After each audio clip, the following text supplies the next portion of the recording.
directly, verbally, and through email. Why are we here?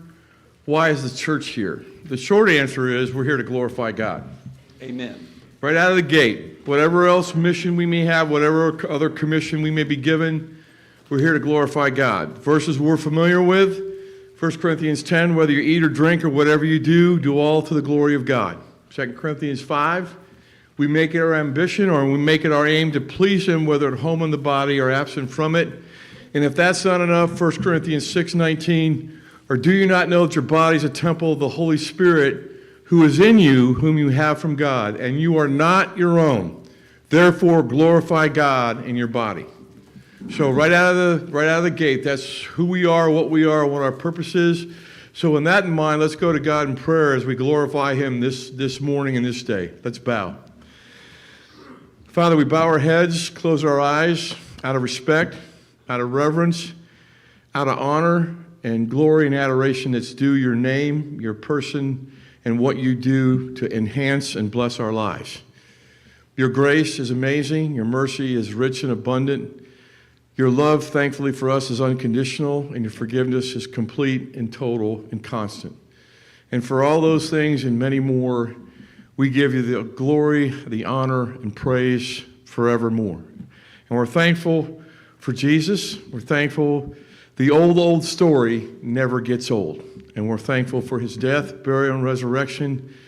We're thankful for He's our mediator and our intercessor and continues to sit at your right hand and to give us every spiritual blessing in the heavenly places. So today we ask, Father, that we be attentive and open to what Dean has to say. And we're thankful that he's here.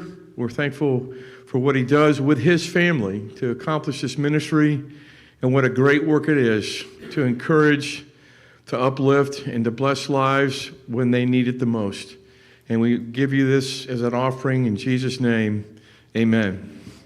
A lot of times when we watch commercials, I know I do, and there's a celebrity endorser, I want to ask them, are you being paid to do this commercial, or do you actually use this product, right? Is it a genuine thing? Hey, this stuff works, and you get, you call them the next 10 minutes, you get 2 of them, money back guarantee, and all that stuff. You think, where's this going? Well, this is going right here, that Dean Miller lives this ministry. He personifies and epitomizes to God's glory the things that he's going to share with us today. He's living it. He's doing it. And his character and demeanor and countenance and everything about himself tells us love, care, compassion, and concern. That's Dean Miller. And he's many more things. But for us this morning, you're going to be blessed, you're going to be touched, and you're going to be impacted by what he has to share for us today. So, Brother Dean Miller and the Living with Lost Workshop. Jim. Good morning. Good morning. We want to make sure that everybody receives a notepad. If you did not get one yesterday, an ink pen. The notepad and the ink pen are expressions of appreciation from my ministry for you choosing to come to the workshop. And then the church also has prepped these stapled together documents that you can take home with you, and maybe they can be of value to you at home as you reflect and maybe think about yourself, the struggles that you've been through with loss, and how maybe you could help other people. So we just want to provide as much in the way of resources as we can to help you, because the reality is everybody needs help. Now, not everybody's willing to admit that, but everybody needs help. This life can really be a struggle sometimes, and that's especially true when we hit on hard times. Now, I have a very low bar about this morning, in regard to my expectations, and here's why. This is actually a compliment.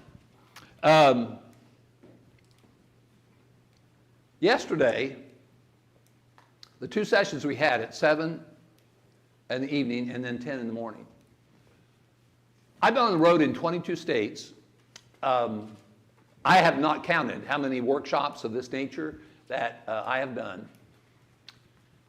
I cannot remember any sessions I've ever had where the people were more receptive, that the atmosphere was any better, the attention was more focused, and that I enjoyed any more than I did yesterday, those 2 sessions. So today, I know you can't hit that mark. So it's just not possible. You ain't got it in you, okay?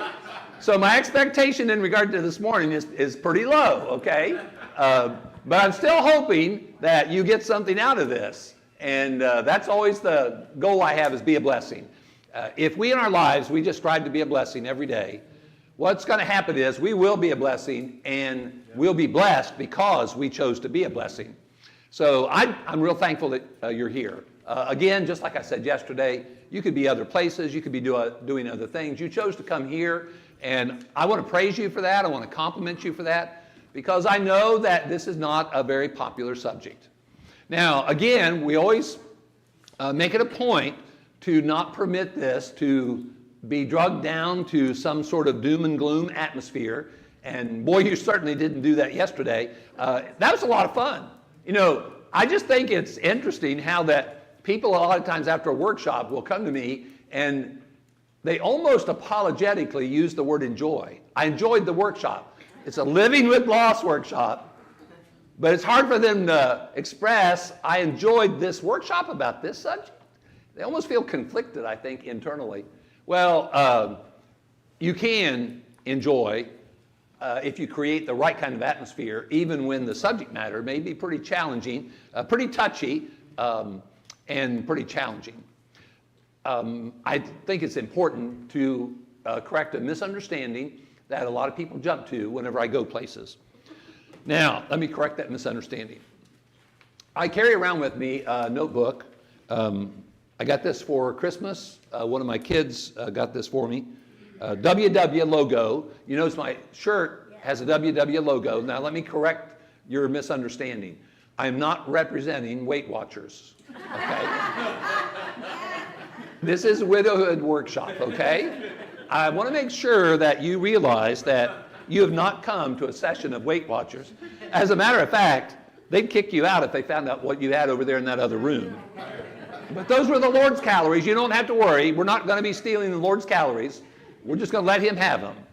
Now, something happened to the clicker. Okay. Let me explain to you what one guy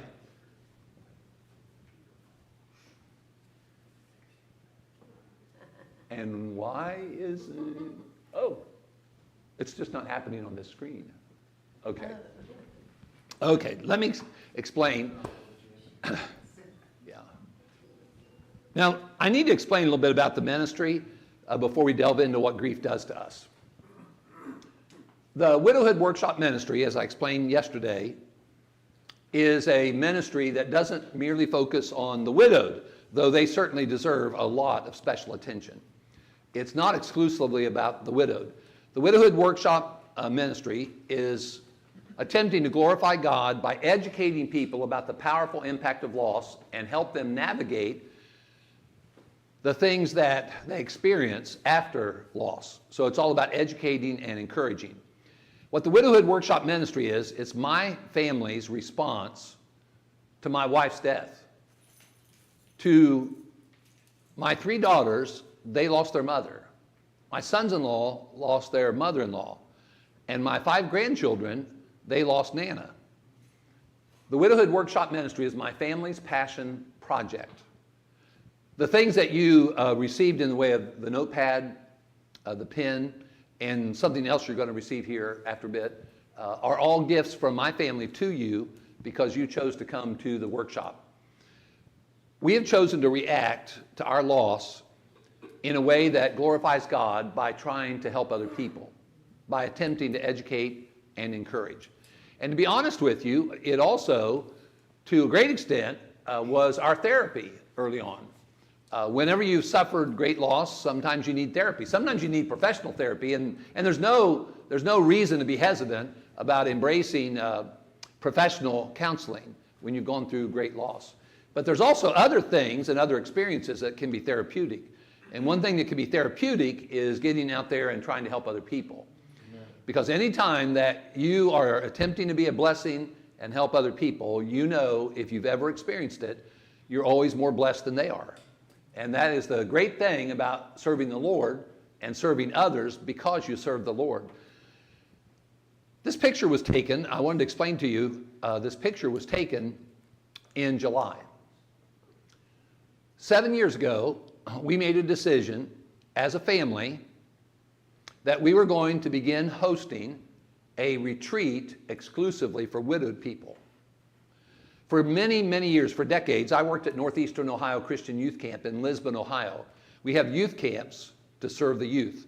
We have youth meetings. We have CYC. There's all kinds of things that we have for young people. There's also a Smoky Mountain marriage retreat in East Tennessee, and single people, widowed people don't go to that. That's for married people. You women have ladies' days, and men don't get to come to ladies' days.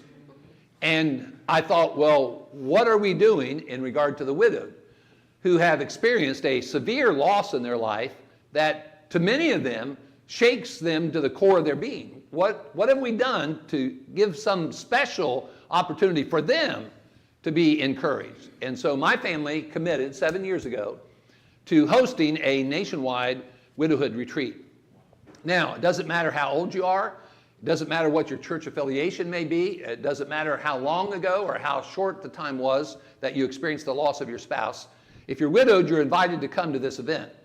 It is held in Laverne, Tennessee. The Laverne, Tennessee Church is the overseeing congregation of the Widowhood Workshop Ministry. That Laverne, Tennessee is between Nashville and Murfreesboro on I-24.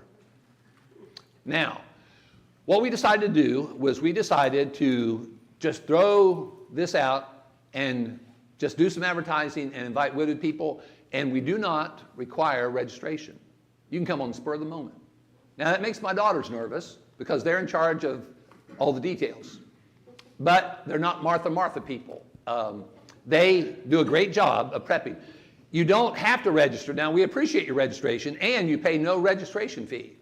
A lot of times when you go to a retreat, you can pay $100, $200, $250. You don't pay a single penny to come to this. The Widowhood Workshop Ministry, my family's passion project, we fund the entire thing. So we invite widowed people to come from all over the country. Last July, we had 168 widowed people there from 18 different states. We've had them fly in from Washington, from Texas, from Florida. I even let people from Michigan come. And I'm an Ohio State Buckeye fan. So I'm very loose about who we let come. As long as you're widowed, you can come, okay? But it's a joyful, you talk about a joyful experience. There was this lady in Canton, Ohio. Her husband died, and he was an elder in the Lord's Church, the Northwest Church in Canton, Ohio. And he passed away, and she chose to come to the retreat. This was 3 years ago. Now, she's still in her work life season of her life. And she told her fellow employees in the office that she was going to a widowhood retreat. And the response of those coworkers was, "Oh, that sounds like it'd be really hard." That is the conception that people have about when you get a bunch of widowed people together. Nothing could be further from the truth. You get those widowed people together, and when they know that they're there and have a common bond with everybody else who suffered great loss, it is amazing how easily they assimilate. Now, in your culture here, you know that when people have a military background, when they meet, even though they're strangers, when they meet the first time and they find out that they have a military background in common, immediately they assimilate. Where have you been stationed? What rank? How long? There's all kinds of things, and we just immediately start conversing. The same thing is true with the Widowhood Workshop Ministry. We help get widowed people connected with other widowed people. Now, let me mention something. A part of this ministry is that we have a private Facebook group. Now, this is a private Facebook group. There's 2 qualifications. Number 1, you have to have lost your spouse. And number 2, you have to be a member of the Church of Christ. Now, I'm not suggesting that we're some kind of snobbish group because it's only widowed people in the Church of Christ. As a matter of fact, if somebody is here or other people I've met, I've said the same thing. If other kinds of churches would like to start these kinds of private Facebook groups, I'll help them. Because I think when you have a commonality of your religious faith, you have a sense of transparency that you're more likely to experience and be more helpful to one another. So I'm not apologetic about the fact that it's only for members of churches of Christ. But let me tell you, there are a little over 400 people in this private Facebook group, and they're from all over the country. It is not a boo-hoo kind of private Facebook group. It is very positive, it's educational, and it's encouraging. Now, if you're on Facebook and you're a member of the Lord's church and you've lost your spouse and you'd like to be a part of this private Facebook group, I'll help you to be able to accomplish that. And you can develop some connections with some other people that you may never meet. You may meet at the retreat if you come to the retreat, but one of the things we do is we help build the social network of people who've gone through great loss in regard to the loss of their spouse. So you see how the Widowhood Workshop Ministry is helping people who suffered great loss with a special, on occasion, unique interest and emphasis on the widowed. Jim, you were going to say something? When's the next widowhood retreat? July 18 through 20, 2025. July 18 through 20, 2025. And let me tell you about what a church in Ohio did. They said to their widowed people, if you want to go to the retreat, you let us know. And we'll pay for your transportation to get you there. We'll drive you there. And we'll pay for your lodging expense at a hotel. That's what one church did. You think those widowed people appreciated that? That unique special interest? Typically, what the widowed folks do is they get together. If you fly in, we'll pick you up. You don't have to rent a car. We'll provide. We have an Uber Goober, we call him, who picks people up at the airport. And we transport everybody from where they're lodging to where the activities are. We just make it a special point to treat widowed people like royalty. That's what we do. And we just have a ball. It's a really great experience. Very faith-building and very much a value in regard to network building. And those are a couple of needs that widowed people really have. So I just wanted to show you, on Saturday, we had a Hawaiian theme. And that's why my family was dressed like this. As a matter of fact, I have some pictures. We got a guy who brought in a whole hog and cooked that hog during the night on Friday night. And that whole hog was just laying there wide open. And my oldest granddaughter, with her gloves on, dug in to that pig and put that barbecue right on the plate. It was a really fun Hawaiian experience that we had Saturday. Yes, Elmer? I was wondering why you picked July 18th. That's my anniversary. Oh, okay. You come, and we'll make it a point of celebrating your anniversary. We would love to be able to do that. But that gives you a little bit of insight into what the Widowhood Workshop Ministry is all about. Well, here's the reality. The reality is life happens. We're born into this world, and when we're born into this world, we become attached to things, and we're going to suffer loss. It's just a matter of how much loss we're going to experience and what those losses are. And when you look at life that way, with that mathematical equation, what that equals is you're going to struggle. You're going to have issues, and you're going to suffer grief, and you're going to have some real challenging experiences. What does grief do to us? Well, one thing it does is it confuses our thinker. Whew! It really confuses our thinker. Now, how many of you have suffered what you would perceive as great loss? It could be the loss of your spouse, it could be the loss of a child, but I'm talking about a great loss. How many of you have suffered a great loss? Okay, now, let me ask you this. A couple of you, would you be willing to share, how did that affect your ability to think? Now, anybody willing to share something about that? Yes, ma'am? Claudia? Well, Len was 100% disabled. Okay, how long was he 100% disabled? Do you remember? Years? 10, 20 years. 10, 20 years, okay. But I worked outside of the home, so he worked in the home. He did all the bills, he did it all. So he did the inside stuff and you worked outside the home. And if I wanted some money, I'd call him and say, honey, can I have some money? He'd say, how much? And then he'd tell me. Honey, I want some money. He says, how much? And then he gave you what you asked for times 2, I'm sure. Sometimes. Sometimes, okay. But after he died, I'd get a bill in the mail, and I'd think, oh, that's not due till the 20th.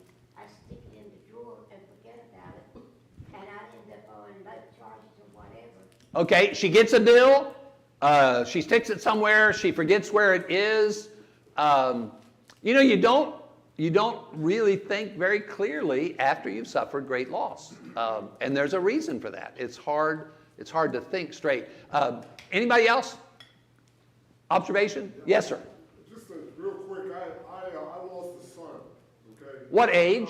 I lost a son. What age was he? He was maybe 6 months old. Okay, about 6 months I old. want to say, you brought this up yesterday, and that was that we repress those emotions, okay, of the loss. Men are especially bad, or I should say, especially good at doing that, repressing the emotions. It doesn't go away. You see what I'm saying? Years down the road, you still have to deal with that. Yeah. You stuff it. I think that maybe is what we think a survival skill of some sort. We think we have to do that to survive, stuff the skill. But if you put air in a balloon, how much air will that balloon hold? It only holds so much. And then what happens? It blows up. You know, when we stuff emotions, stuff thoughts, and we just keep stuffing and stuffing, at some point in time, we're just going to blow up. Yes, ma'am. I'm still dealing with the loss of my second husband, because he just died. My first husband, we were young, I was working, my boss used to be amazed at my mind, because I could remember who changed name, what company changed names to what and what. So you were good at details at work? And after my first husband died, and I still don't have And how old were you when your first husband died? 34, 34. Okay. and I just recently lost my second husband. Still dealing with that. Hard to think straight, isn't it? Hey, by the way, if you have a normal life, do you have trouble thinking straight? Okay, now, throw into that life now, that normal life of yours, a crash and burn, a tragic loss, either after long-term caregiving or maybe an immediate, sudden, totally out of the blue, unexpected loss. Okay, throw that into the mix. If you struggled keeping your ducks in a row, some people don't even know where their ducks are. Okay, but anyway, you know, we have trouble keeping our ducks in a row when our life is normal, when we're in a normal season of our life. Now, when you throw into your life something that is so significant as a great loss, you're really going to struggle mentally. One thing that great loss will do is it will confuse your thinker. Some people talk about living in a fog. They use that word fog. It's like living in a fog. And I think that's very descriptive. And it's very common for people to have that struggle. Now, I wrote 3 books about widowhood, and one is called After the End Comes. About the time I was ready to submit that for printing, it dawned on me that I'd met this lady, Cindy Bostic, in Southern California when I was at Apple Valley, California. I was very impressed with that lady. She was a widow, definitely a younger type widow, and I thought, I'm going to send the manuscript to Cindy, and I'm going to ask her for feedback. So I sent the manuscript to Cindy, And she sent me back some suggestions, and I'm so glad she did. And one of the suggestions she said, Dean, before you put that book to print, I want to introduce you to this book. It's called The Grieving Brain. She said, it's very, very interesting. And she said, you might want to read this book and incorporate some of it into your book. Now, this is a very current book. I think that one of the most impressive things about this book, 2022, is that it's written by a neuroscientist who is also a psychologist. For decades in her life, she has studied from a scientific perspective the effect of grief on the brain. She's done her MRIs, her CT scans. She's also done her interviews because she's also a psychologist, a therapist. So from both the therapist perspective and the neuroscientist perspective, having studied the effect of grief on the brain, she writes this book. It's fascinating. A lot of times when we think about a loss, we think about the emotional effect. And it has tremendous emotional effect. However, sometimes what we think is grief is solely an emotional experience, and that's not true at all. As a matter of fact, one thing that we need to learn is it's also a mental struggle. That grief, severe loss, and the grief that we experience has an effect on the brain. Now, let me read to you a section out of this book, because I think this really sets the stage for understanding the effect of loss on the brain. Even when a person has been ill for a very long time. Now, my wife was diagnosed with Parkinson's disease, and she went downhill much more quickly than the typical Parkinson's patient, 8.5 years. And Parkinson's does not typically, it's life-altering, it's not life-threatening, but for my wife it was both, and Parkinson's did take her life, and maybe I'll have a chance to explain that tomorrow. So my loss was after 8.5 years of caregiving. I'm curious, anybody here experience a sudden loss? The opposite? Okay. Sometimes it's a sudden loss. I mean, you're just blown away. It really reminds you in a very personal way about what James said in James 4. You do not know what will happen tomorrow. That's right. Man, you could get a call. You can have somebody knock on your door. I got a call about midnight one night from a young man who was in the Army, and then he transitioned to be a guard. And he was a leader among the Ohio National Guard. And one weekend, when he got his group together, they had their weekend experience, and then they were sent home. And when they were sent home, one of the people in his group committed suicide. And he called and he said, Dean, I've got to take the flag to his parents in Columbus, Ohio. And he said, basically he was asking me, can you kind of coach me up here? How can I handle this? He had never been through that experience before. It is just so personal. It is such a struggle when we deal with these kinds of things, and we just have no idea about the state or condition of the people we might be going to try to help or minister to them. And one thing we need to recognize is that this is not merely an emotional experience. So she says, even when a person has been ill for a very long time, no one knows what it will be like to walk through the world without the other person. My contribution as a scientist has been to study grief from the brain's perspective, from the perspective that the brain is trying to solve a problem when faced with the absence of the most important person in the life of us. Grief is a heart-wrenchingly painful problem for the brain to solve. And grieving necessitates learning to live in the world with the absence of someone you love deeply who is ingrained in your understanding of the world. This means that for the brain, your loved one is simultaneously gone and also everlasting, and you are walking through two worlds at the same time. You are navigating your life despite the fact that they've been stolen from you, a premise that makes no sense that is both confusing and upsetting to your brain. Now, gone but yet present. Gone in the sense that we know from the Bible that when a Christian passes away, 2 Corinthians 5 says, they're now absent from the body, they're no longer with us, present with the Lord. Praise the Lord for that. Now, there's a sense in which, though, they're still here. Because you have neurons popping between your ears in your brain. And in your brain, that person exists. That person exists in your brain. But that person is no longer with you. And she describes the brain sometimes operating like these. Have you ever watched the screens, these kids?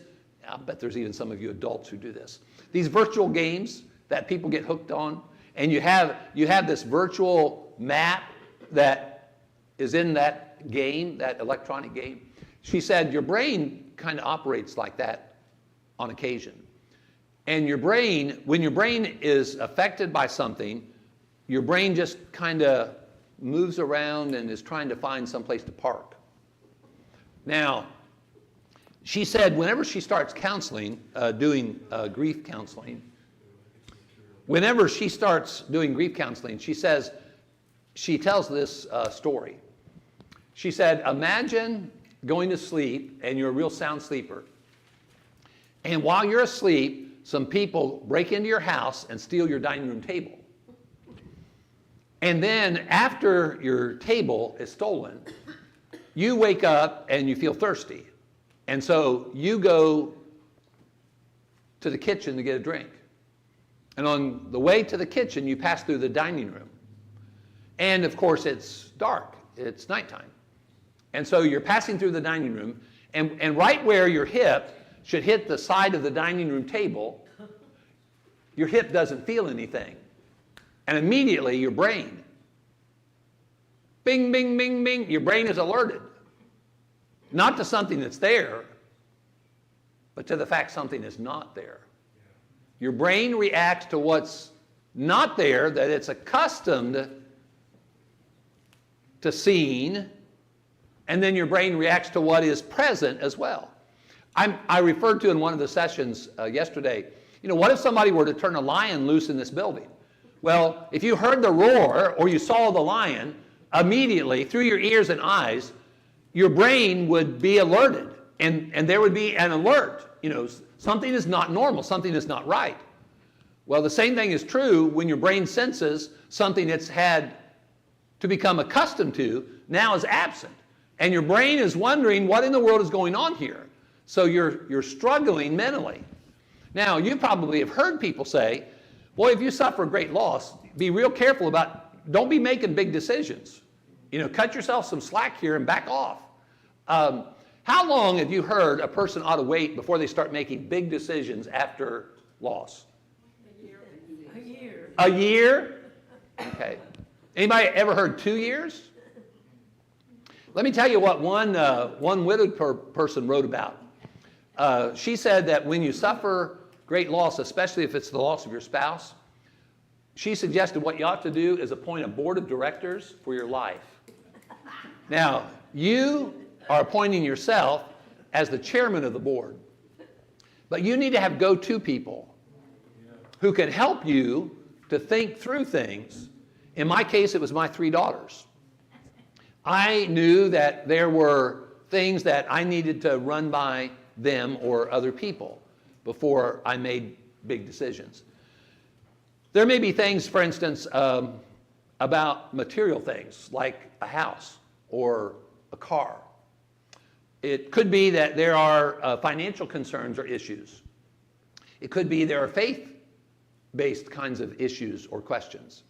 You need to have people in different areas of your life that you trust, that you can go to, you can sit down and say, hey, here's the deal. Here's some facts. Here's my feelings. Help me out here. Be a sounding board. Give me some advice. Having people in your life like that is very, very valuable after you've suffered great loss because your brain is confused. Grief confuses your thinker, and that's why you need help thinking. Now, that's one of the really nice things about this private Facebook group that we have. I love how that the people in that group, if somebody throws something out about something that they've experienced or something that they're anticipating, there's a lot of feedback that is evidenced in that group. And I just love how, they're just thinking out loud together. And they're basically helping one another navigate certain things in their life, twists and turns after they've suffered great loss. Some people give me the distinct impression they know everything about everything. Now, some people not only give me that impression, they'll tell you straight out that they do. Now, the reality is nobody knows everything about anything. Amen. Now that's a humbling reality, but the sooner we come to grips with that reality, the better off we're going to be in life. Nobody knows everything about anything. So, in light of that fact, and the fact that your brain is confused, you are at jeopardy. I don't have the time, but I'd love to tell you 2 or 3 stories about people who did really dumb stuff. I'm talking about even tragic things. They made decisions that were just mind-boggling to their families, to other brothers and sisters in the Lord, and I'm talking about preachers' wives, preachers, elders, as well as other members of the Lord's church. Do not underestimate the power that grief has on the brain. Make sure that you have a board of directors for your life. Go to people where you can talk to them about things that you wonder about. Well, to add to the problem, what does grief do to us? Well, it messes with our feeler. See, one of the things that makes us different from a tree, a laptop, a pew, is that we exist in the image of God and after His likeness. We have a thinker and a feeler. We're not a cow in the pasture. We're human beings. We have a thinker and a feeler. Our thinker is confused when we're grieving, and then that grief messes with our feeler. Now, what that causes is internal confliction. You can know stuff in your thinker, but your feeler is screaming something else. As a matter of fact, Lord willing, if we have tomorrow, I'm going to share with you a time in my life where, although I knew it would be very appropriate to praise the Lord, my feeler screamed at me, I do not want to praise the Lord. I'll admit to you a time in my life when that happened to me. Sometimes your feeler can be so hyper in overdrive that it just dominates your thinker. Now, yesterday we mentioned about how that, when you have a really positive, wonderful kind of experience, that sometimes you can celebrate, but you're not sensible. And so you do stupid because you're not thinking, you're just feeling, and so you go overboard. Now, on the opposite end of the spectrum, when an awful thing happens, we have to realize that that can be so dominating that, again, we don't make good choices. We don't choose wisdom. James Dobson is a man I deeply appreciate. Just a few weeks ago, I was visiting on the campus of his Focus on the Family Ministry in Colorado Springs, Colorado. And he wrote a book called Emotions, Can You Trust Them? Now, what's interesting about that book is after he wrote that book, he wrote another book that I really love. It's called Life on the Edge. Now, this book, Life on the Edge, is a book that my wife and I often bought high school seniors who were graduating as our gift to them in light of their high school graduation. Because that book, Life on the Edge, is a book written for people in what he calls the critical decade of life. He identifies age 16 through 26 as the critical decade in life. And the reason why he calls it that is he says, during that decade in life, we make decisions that could radically and negatively impact our life the rest of our life. We also could make decisions during that period of time, during that decade, that forever build a solid foundation for a beautiful life that brings glory to God. He calls it the critical decade of life. Now, in that book, as you read through that book, he makes reference to this other book, Emotions, Can You Trust Them? And he says, I can reduce that previous book that I wrote of over 200 pages, I could reduce it all to one word. No. But he only tells you that after he sells probably millions of those books. Smart man. Yeah, very smart man, very intelligent, very sharp. You cannot trust your emotions. You just can't. God did not create us to make emotional decisions. Now, emotions play a part in almost every experience we have in life. And they do have a way of affecting our lives. That 15-year-old girl I was telling you about that I met when I first started going to church, where I was way more attracted to her than I was the Lord. I didn't even know who the Lord was. Never read the Bible. So, you have to cut me some slack there, okay? And I am a human being, and I was only 15 years old. So when I saw that red, white, and blue dress she had with the red belt, it was just like immediate emotional attachment.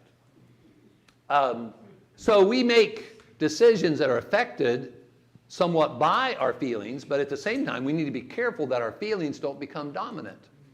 And the reason why is our feelings, if we're not careful, they can become our dictator. They can really become what dominates and controls us and calls the shots. And when that happens, that's really bad. In one of the sessions yesterday, I mentioned that a young lady growing up in the church who sincerely loves the Lord. I mean, there is no doubt about the sincerity of her faith. A girl of that nature, on a date with her boyfriend, in a heat of passion, could gift her virginity to that boy.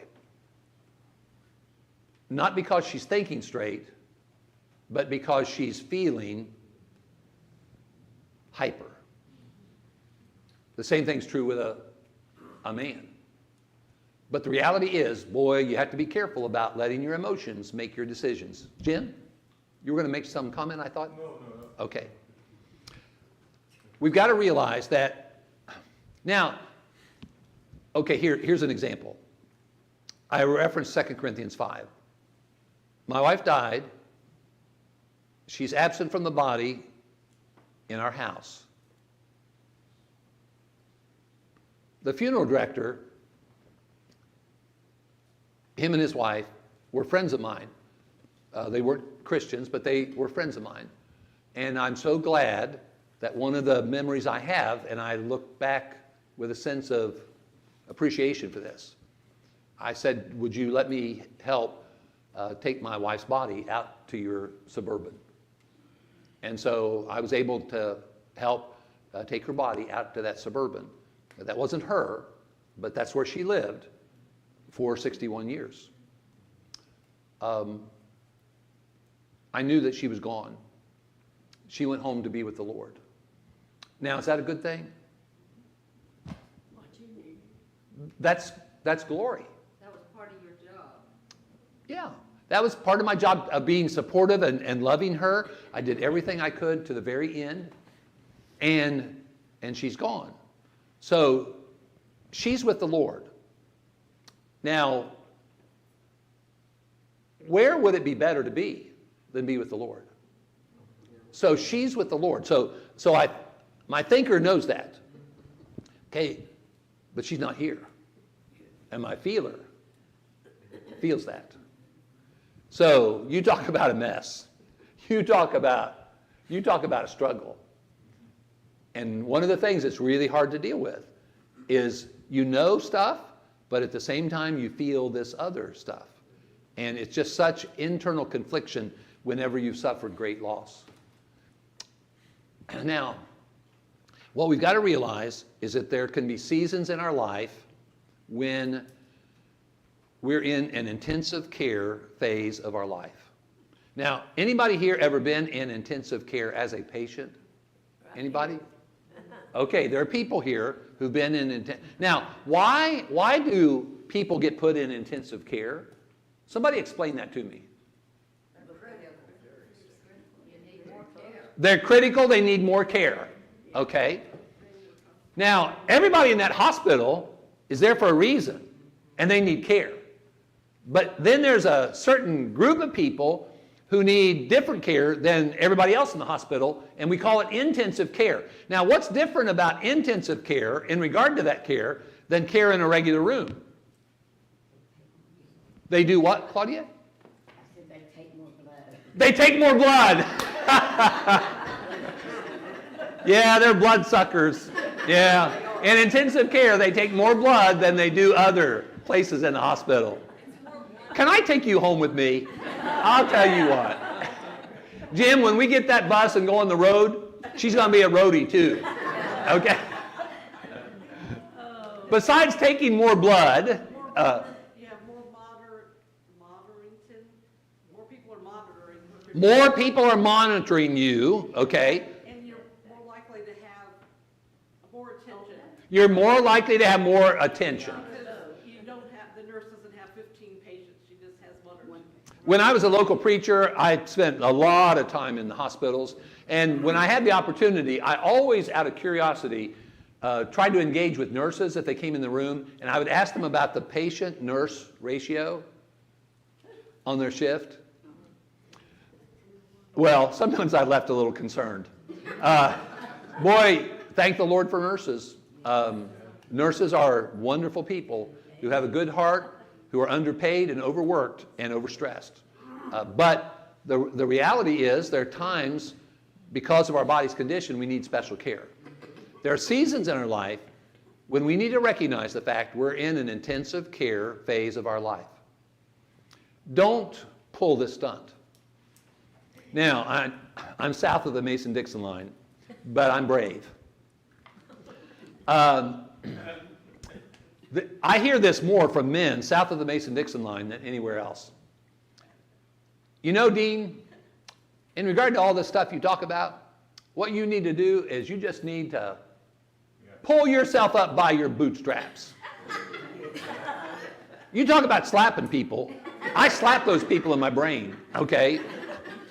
Have you ever stopped to think about how arrogant that is? Where's God in that? You just got to pull yourself up by your bootstraps. Where's God? No, what we need is we need the Lord. And we need the Lord working in our life providentially to cope with the storms in our life. This pull yourself up by your bootstraps, you know, that is independence to a fault. That's what that is. Some people need some help pulling their pants up. That's right. And we need to admit it. And that's why we're in the hospital. Think about what they do in the hospital, especially in intensive care. They're doing pert near everything for you. Because you need it. Now, can you imagine laying there in the intensive care unit and somebody comes up to you wanting to do something and you say, no, that's okay, I'll be fine. Now, how dumb is that? You know, they come because they want to help you. Now, the same thing can happen sometimes when people are grieving. We have people who want to come and help us, but we stick a hand out and we say, no, I'm okay. No, you're not okay. You're a human being. You suffered great loss. You're a mess. You need help. Embrace the fact that you need help. Now, stop and think about 1 John 4 and 1 John 5. God is love. God loves us. So what are we supposed to do with others? We're supposed to love others. Now, have you ever stopped to think about this? Whenever somebody wants to help you, engage in your life and help you, and you say, no, what have you stopped? You've stopped that person from doing exactly what God wants them to do to show His love to you. you've also cheated that person of a blessing. It's more blessed to give than to receive. We always find great joy and blessing in helping other people. Whenever we don't permit other people to help us, we are cheating them of the joy of giving and supporting and helping others, and we're thwarting God's purpose in His love being shown to us through other people. And God does often His greatest work through the people He providentially blesses us with in our lives. Let other people be a part of your life. I love what this one guy did when his friend was hurting. He was struggling, a very difficult phase in his life. He came and knocked on his friend's door, and he said, I don't know what you have been doing in regard to your landscaping, but whatever you've been doing, you're not doing anymore. I'm taking that over at no expense to you. I know you need to focus on what you're going through. This is my help to you. He didn't ask for permission. He came and told the guy what he was going to be doing. That is the way we need to minister to hurting, suffering people. No matter what the nature of or the kind of suffering or struggle they're going through, that's what we need to be doing. Have you ever thought about what we're doing when we go to somebody and we say, what can I do to help you? Now, I know why do we say that? Why do we go to somebody and say, what can I do to help you? What's our motivation? Okay, we care and we want to help, right? Okay, now, have you ever thought about what you just did when you asked that question to that person? Okay, here's a person who is struggling. They've had something awful that they're going through in their life. Could be great loss, and they're grieving. They got a lot of issues going on, having a hard time thinking straight. Their feeler is working overtime. Okay, now you come to them and you say, how can I help you? Now, what have you just added to their life? Jim? You've added, their thinker's already messed up and you've added a burden to their thinker. Yeah, that's right. Their thinker is already struggling. It's confused, and you have added yet another thing that you're putting on their list for their thinker to do. You've actually... And given them an out? What do you mean by that? Well, if you are asking them, can I do something for you, then that kind of turns the question around. Okay, when you ask what can I do for you, it turns the Right. question around. Okay? That doesn't make sense to you, right? You're giving them, does anybody else understand? Yeah, I get it. Miss Becky? No, I think when you're grieving, sounds to me like making any decision is overwhelming. That's right. And you can't think of what anyone can do for you right at that moment. Yeah. Maybe just like knock you out other than knock you out. Yeah. Yeah. Your thinker is confused, and, and Becky suggested if you didn't hear it, well, what can I do for you? Well, could you knock me out? I'd appreciate that. Boy, that sounds like a Josephine response. Jim? I don't know if this will help Ellen's comment, but I'm not trying to throw asparagus on the care and concern of that question. Sometimes it's an unfeeling Christian platitude. Oh, it's the canned thing we should say. It's an out, like, what can I do for you? No one, they may not figure it out, or... And they probably won't be able to answer you. And the same statement is, call me if you need me. Yeah. Oh, And please. Same thing. You're trusting that they're probably not going to call, but Yeah. I checked that box of care and concern. Yeah. You know. Call me if you need me. So you check the box. You're off the hook now. Okay. Yes, ma'am. Well, when my son died, the ladies of the church. How old was your son? 26. 26. When your son died, go ahead. The ladies, some of the younger ladies of the church, they didn't ask me if I needed my house clean. They just came and said, "Where's your cleaning supplies?" That's exactly. So they came to your house and did not ask you if your house needed cleaned. They came and cleaned your house. Yeah. You probably heard people say that it's, what is that saying about it's, instead of asking for permission, It's easier to Beg forgiveness. beg for forgiveness than ask for permission. Yeah, just jump in there and do something, because that way you're being of service, you're making an impression, and you're not adding to their burden. You're lightening the burden. Now, a lot of times we are hesitant to do that kind of thing because we don't know what those kind of people need. Now, what I mean by kind of people is if a person is struggling with something and you're unfamiliar about what people need when they're struggling with something, let me suggest to you something. We have a thing called computer. You can Google stuff about what it's like to go through different things. And doing research like that ahead of time gives you insight into what could be some of the things you can do to help that kind of person who's struggling with that kind of a situation. Now, another thing you can do is you can go to other people that you know who have struggled with a similar thing, and you can interview them and ask them. See, you're doing the homework, you're finding something that is typically needed with people who are struggling with whatever it is, X or Y, and then you go and you provide whatever you can. Yes, sir. At what point you try to help, and you do things, and you get, like, hey, get out of here, I don't want your help. At what point do you basically say, enough is enough, I'm out of here? He's asking at what point do you just give up? You know, you keep trying, but they won't permit you to participate in their life. Isn't that like a part of their grieving and their thinking? It can, with some people, it can be. You know, it's just like with some people, when they've suffered great loss, they crave the presence of other people. And then there are some people, more likely introverted type people, that when they suffer great loss, they want space. They want to be alone. Like the guy, this fella, he's very early 70s, and he said, I feel so alone, and I want other people around. But then when other people are around, I just want them to leave so I can cry. And you just don't know. You really don't know what you need. It's just so confusing, with your emotions the way they are, and you're struggling with your brain function. You're just a mess.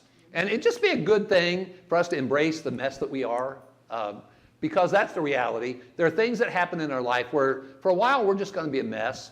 Let's quit saying, when asked, how are you? What do we say? I'm fine. I'm okay. If you're not fine or not okay, say it, because how are we ever going to help one another if we don't know one another are struggling? Yes, ma'am, Claudia. I have not been in a lot of congregations, but I can tell you that I don't think you could go anywhere in this world and find another congregation that is any more giving and loving and caring than the one we have right here. She's- My family, more than my family is my family. It's your family here more than your family is your family. What a commendation. She said that, admitted that she doesn't know a lot of different congregations, but she knows that this church will be a loving, supportive, helpful church. Now, the church can't be that unless the people in the church admit the fact that they need help. And there is independence, and then there's independence to a fault. And there is sometimes people who guard their privacy so tightly because of their concern about what other people think, that they are not loved like God wants them to be loved actively, because they don't want people to know that they're struggling and that they need help. We have got to cultivate in the church a greater sense of transparency, of the kind of fellowship where we're willing to admit at times we're not okay and we need the help of other people. When I was in Seymour, Tennessee, I loved when we were worshiping, I preached, and in the course of the preaching, I was talking about some of these kinds of things. And when we offered the invitation, there was an older lady who came forward on my right. And then there was a young lady in her 20s that came forward on my left. Now, the woman on my right, when someone engaged with her, that person explained to the whole church that she was caregiving and she was at her wit's end. And because of that caregiving, it was having a tremendous effect on her. And she was having a real hard time coping. I couldn't help but think that morning, how many other people in her church family did not know that until she made that clear that Sunday morning. Now, the young lady who came over here was broken.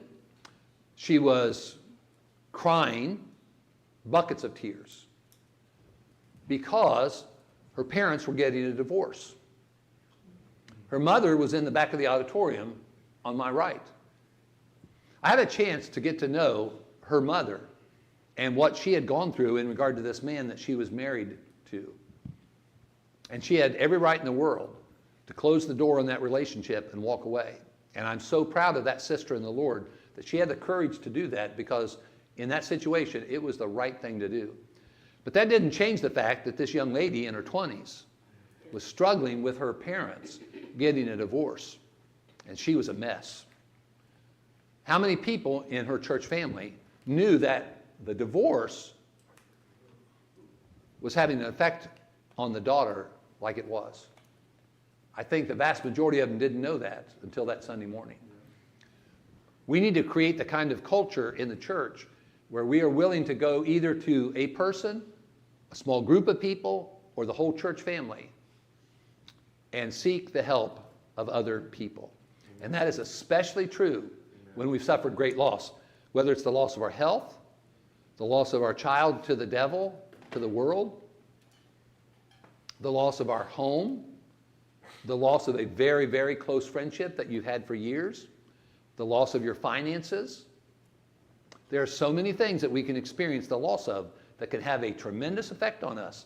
And we've got to realize that this is a challenging time in our life, but if we seek the right kind of help and recognize we're in that intensive care phase of our life, we can navigate this just like people in the intensive care.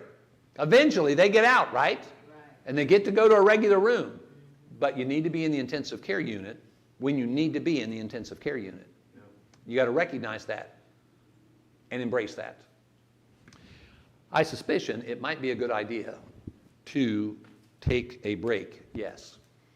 Let's take a break and let's designate a period of time, and how about we do 10 minutes? Miss Becky, there are things down the hall there, and the Lord will permit us to take some of his calories. It's 10:07, so 10:17 is when we'll come back. Thank you very much for participation. This is way better than I thought. I'm glad I had a low bar for you this morning.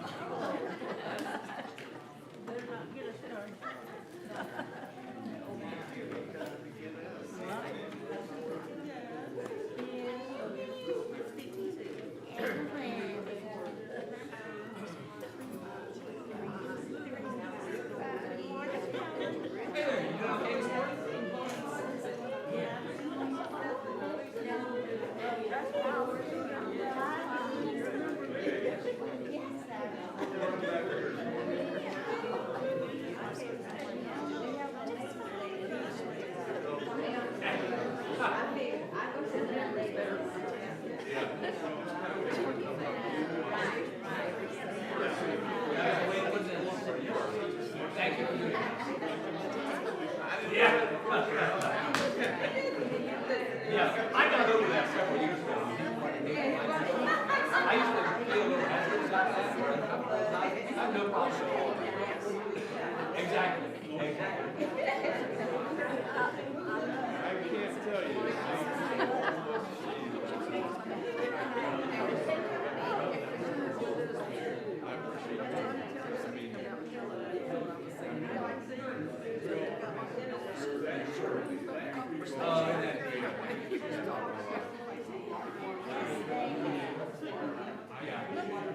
In his mind, he is compelled. Yeah. Oh boy, sometimes we are our own worst enemies. Yeah. Yeah. That's right.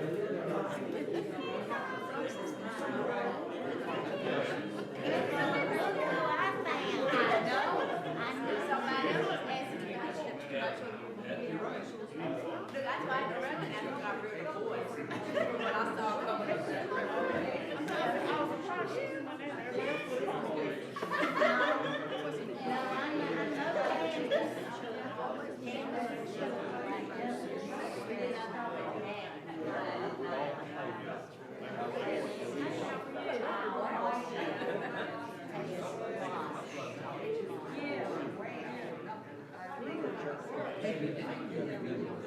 Who's the guy that won the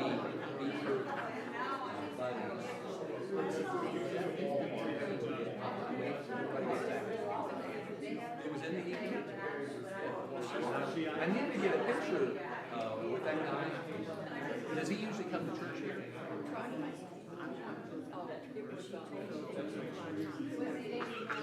The guy that knew, doesn't he have a goatee or a beard? Will he be at church here Sunday? Oh, okay. So he should be. Yes. Okay. I wanted to get a picture with him, with one of these, because I always want to brag about people who have useless knowledge. I want to get a picture with him.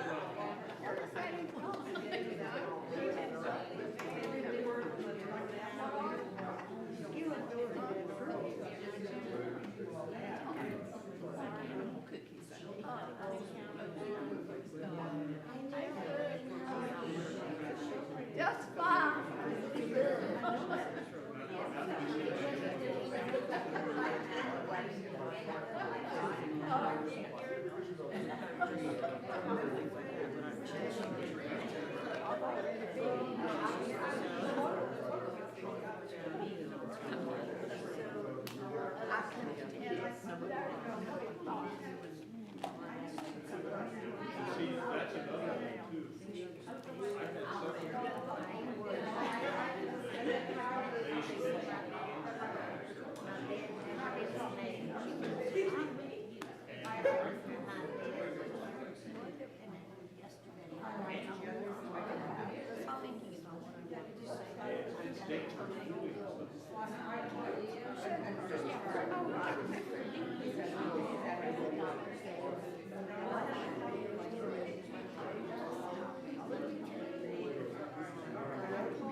She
Well, his dad, I found out his dad grew up with God, that's been more. There you go.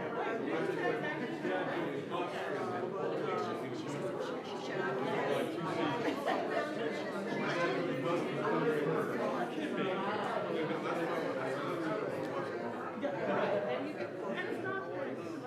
We found out it was a new game.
In regard to the subject of grief, my suspicion is you probably have heard a two-word phrase, grief work. Grief work. Eric Lindemann, a psychiatrist, is the one credited with coming up with that terminology. 1944, he was the first person that we have on record using that terminology, grief work. Whenever we're suffering and struggling with our life after great loss, there is a lot of work that we need to do, grief work. We need to be effectively working on ourselves with understanding and patience because it is a process. You know, I can tell when a person has been to a professional counselor, a therapist, because they'll use that word process, about how they need to process something. And there's so much truth to that. You know, we human beings, when we experience things, we need to process those things. Let me share with you a quote out of a book that's titled, How to Go On Living When Someone You Love Dies. See, not everybody goes on living when somebody they love dies. Because what happens sometimes is people die when other people die in their life. One of the mottos of the Widowhood Workshop Ministry is, don't die until you're dead. Now, you may feel dead, you may want to die when somebody you love dies, but you're not dead. And we need to choose life, not just merely existing, we need to choose life. And that can be a very difficult thing because your feeler is shouting to you, I don't like this. I don't want to go on. I don't want to deal with this. And because of that feeler shouting so loudly to you, you ignore what you need to do for yourself to get to a place that you might call recovery. And there is recovery from grief.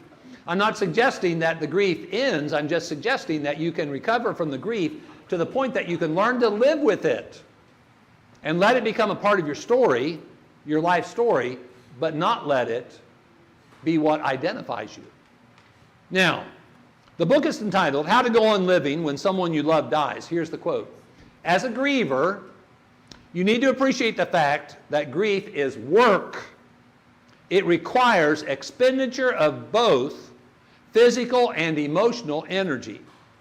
It is no less of a task than digging a ditch or any other physical labor. It is work. After my wife passed away, I read everything I could get my hands on, written by people who had lost their spouse, because that was what I was primarily focused on. I needed help to navigate this situation of my wife being gone. And so everything I could get my hands on, written by somebody who was a widow or a widower, I read. And it was very beneficial. It was work, okay? I had to find the resource, and I had to secure the resource, then I had to read the resource, but it was grief work. I also attended a support group. Now, my wife died on Christmas morning of 2013. Middle of January of 2014, I called Mercy Medical Center, which is a Catholic hospital in Canton, Ohio, that provided the hospice services for my wife the last 5 months of her life. And because they were at least somewhat faith-based, I preferred to contact them and become a part of a support group there of people who were suffering loss and having to deal with it. So I called them up. This is the middle of January. It's about 3 weeks after my wife passed away. And I explained to them what I wanted, and they said, no, you don't qualify. So that made me mad. But that was a part of the process of going through all this. So I didn't qualify. Now you may wonder, why didn't I qualify? Why couldn't I be a part of their support group? That was a grief support group. Because they had this rule. You had to be out from your loss at least 90 days before you could become a part of the group. Now, even when she explained it, I was still mad. And I didn't understand, and that's why I was mad. But now I totally understand. You're such a mess early on. Those first 90 days, it's all about just breathing. You just keep breathing. That's how bad it can be when you suffer great, I mean really great loss in your life.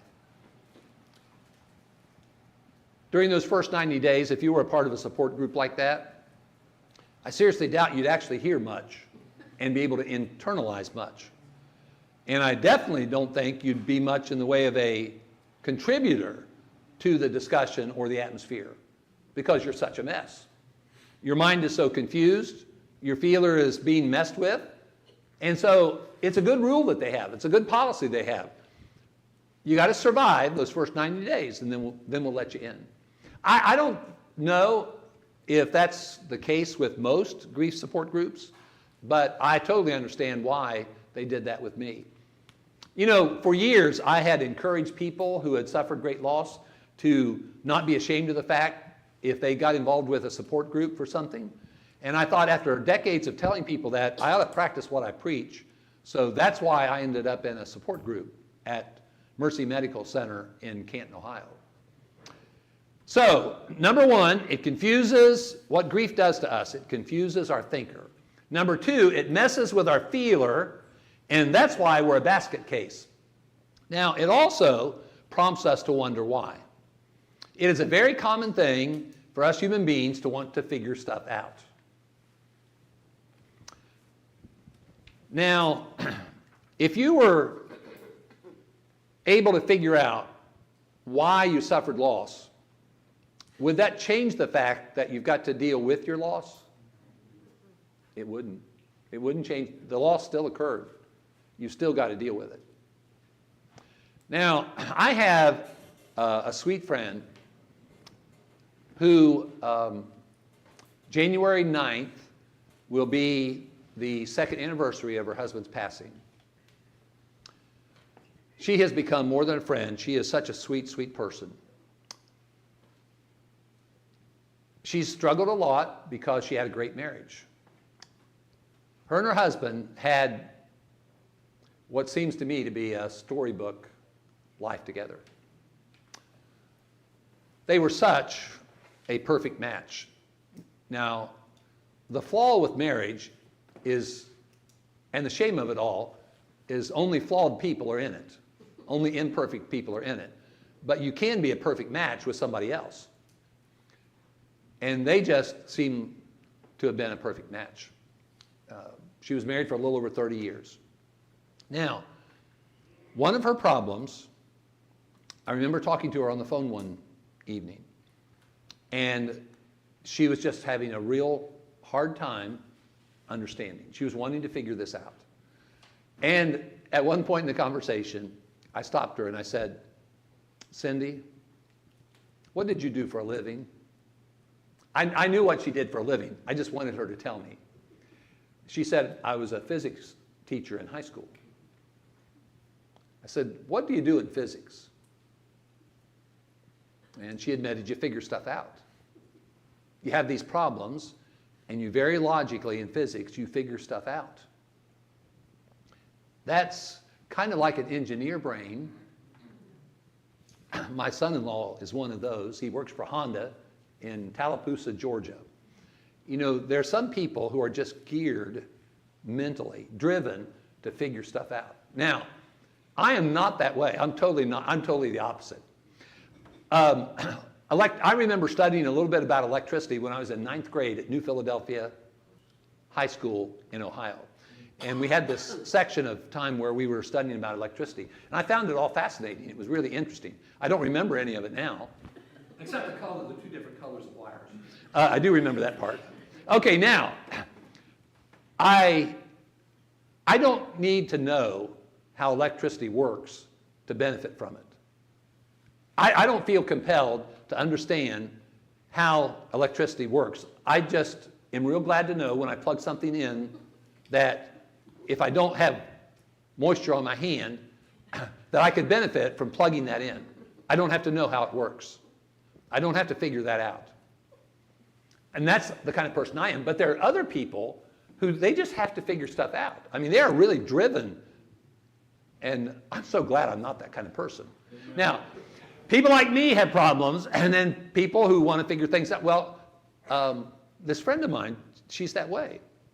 And I said, Cindy, I said, there are things that you'll never figure out. And I quoted to her Charles Hodge. Charles Hodge had some interesting sayings, and one of them that I really appreciated was on the back of the Gospel Advocate publication, when for years he wrote the last article in that publication every month. He made this observation. He said, faith does not give us answers.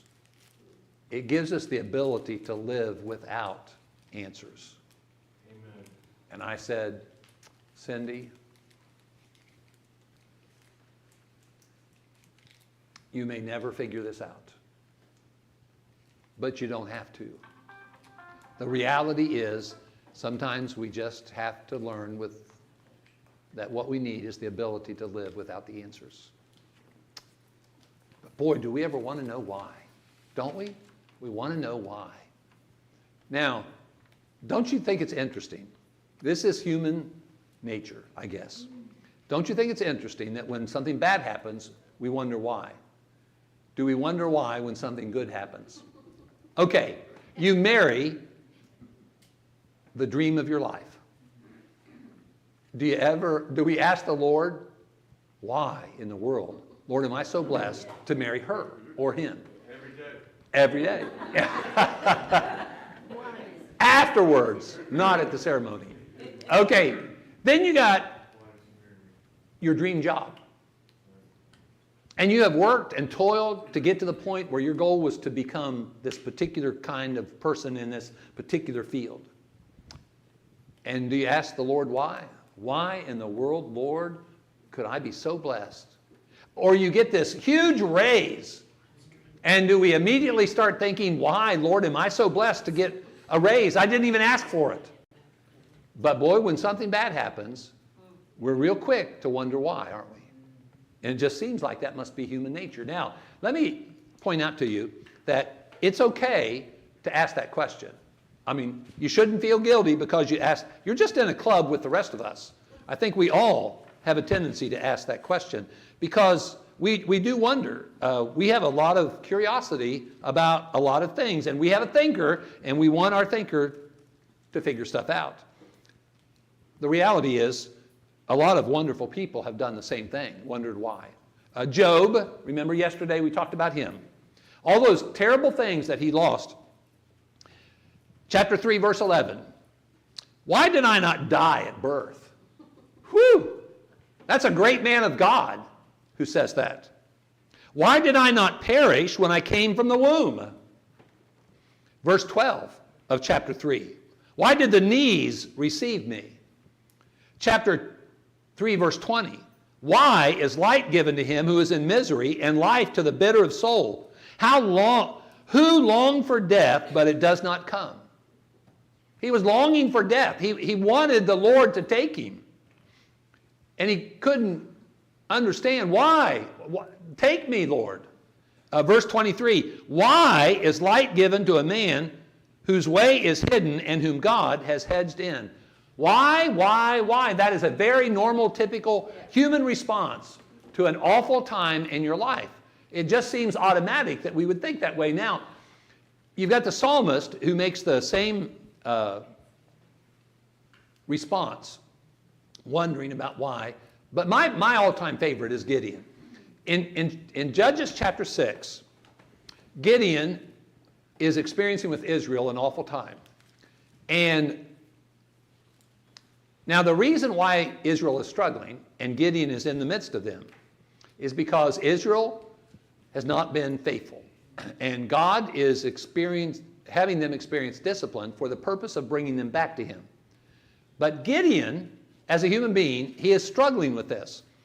And he can't understand why the Lord is permitting them or making them suffer so much. So here's his question. Now I want you to watch this question. It's one of my favorite questions in the Bible. If the Lord is with us, why is all this happening to us? Now, I'm going to say it again, and when I say it again, here's what I want you to think about. What does that tell you about Gideon's thinking about the Lord being with us? If the Lord is with us, why is all this happening to us? What does that tell you about his thinking? If the Lord is with us, what should we experience? Good things. Blessings. Because he's the giver of every good and perfect gift. If the Lord is with us, why in the world are we suffering like this? Well, there is an answer to that question. They're suffering because they've been unfaithful to the Lord, and the Lord is lovingly trying to bring them back.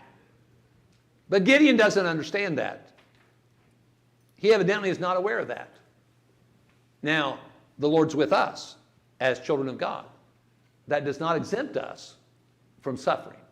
It does not exempt us from going through tragic times, heart-rending times, times when it is painful to try to breathe, and we don't feel like getting up out of bed.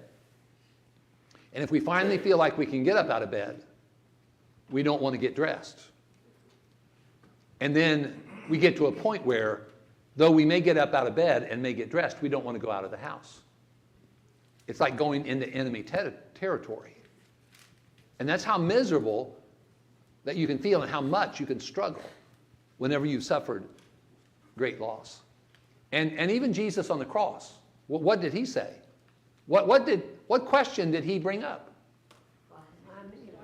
Why have you, and who's the you? God, the Father. Why have you forsaken me? I think that really communicates to us, at least it ought to, the humanity of Jesus. Amen. Even Jesus, even God in the flesh, he knew about humanity. You know, we read about him being hungry. We read about him being weary. Well, he struggled with the question why, painfully hanging on the cross. So it's not a terrible thing to ask the question. It's not a sinful thing. However, we've got to realize the vast majority of times, we may never know the answer. Faith gives us the ability to live without answers. I love H. Norman Wright's observation. It's one of the greatest feats of life. I think he's right. It's one of the greatest feats of life to get to the point where you don't have to know why. You just keep living and praising the Lord. Jim, you were going to make an observation? People in the body, as you know, have lost their faith over this. Mm-hmm. And even though the question is normal and can be asked, I think it's important before the loss happens, because the questions are, if it's a loving God, this shouldn't happen. Mm-hmm. If it's an all-powerful God, this shouldn't happen. We need to answer that from the Bible before the loss happens. Exactly. Not that we can have the answer, but it's easier to cope with the living without the answer. If you don't answer that before it happens, You're going to have a real hard time answering it in the storm yeah, of grief. You're right. You are so right. That's why these Living with Loss workshops are not just about helping people who are maybe presently in a storm trying to learn to live with grief. It's also about educating people who have not yet experienced great loss in their life, but they will, because that's what happens in a broken world. In a broken world, people experience great loss. Knowing ahead, this book that I quoted from earlier about how to go on living when someone you love dies, she made the observation as an author in that book in another place. She said, from her academic research and from her personal experience, individually and as a counselor, she said, knowing about grief ahead of time helps.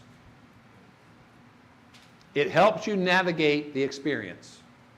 Now, C.S. Lewis, who married older in life, he lost his wife. He wrote a book called A Grief Observed. It's a powerful book, very transparently written by a very smart man who is deeply reflective, and he is really good at communicating what it was like after his wife passed away. I want to quote from that book because this is the challenge that faith-based people have whenever we suffer great loss. He says, you never know how much you really believe anything until its truth or falsehood becomes a matter of life and death to you. It is easy to say you believe a rope is strong enough and sound as long as you are merely using it to cord a box. But suppose you had to hang by that rope over a precipice. Wouldn't you then first discover how much you really trusted it? The point he's trying to make is, until your faith is tested, I mean really tested, how strong is your faith? And one of the blessings of great loss, as weird as that sounds, is you find yourself being tested about the quality of your faith. Just how strong is your faith? And how dependent do you sense you are on the Lord? One of the things that we need to do as early on in life as possible is learn to live with the reality we are not going to know the answer to the question why all the time in our life. We have to live to learn without the answers. Grief has a tremendously powerful effect in our life. It's so thoroughgoing, the nature of it. In that quote, it mentions about mentally, emotionally, psychologically, socially, physically, spiritually. It has a tremendous collateral damage effect in your life. Now, you may wonder about why socially is up there.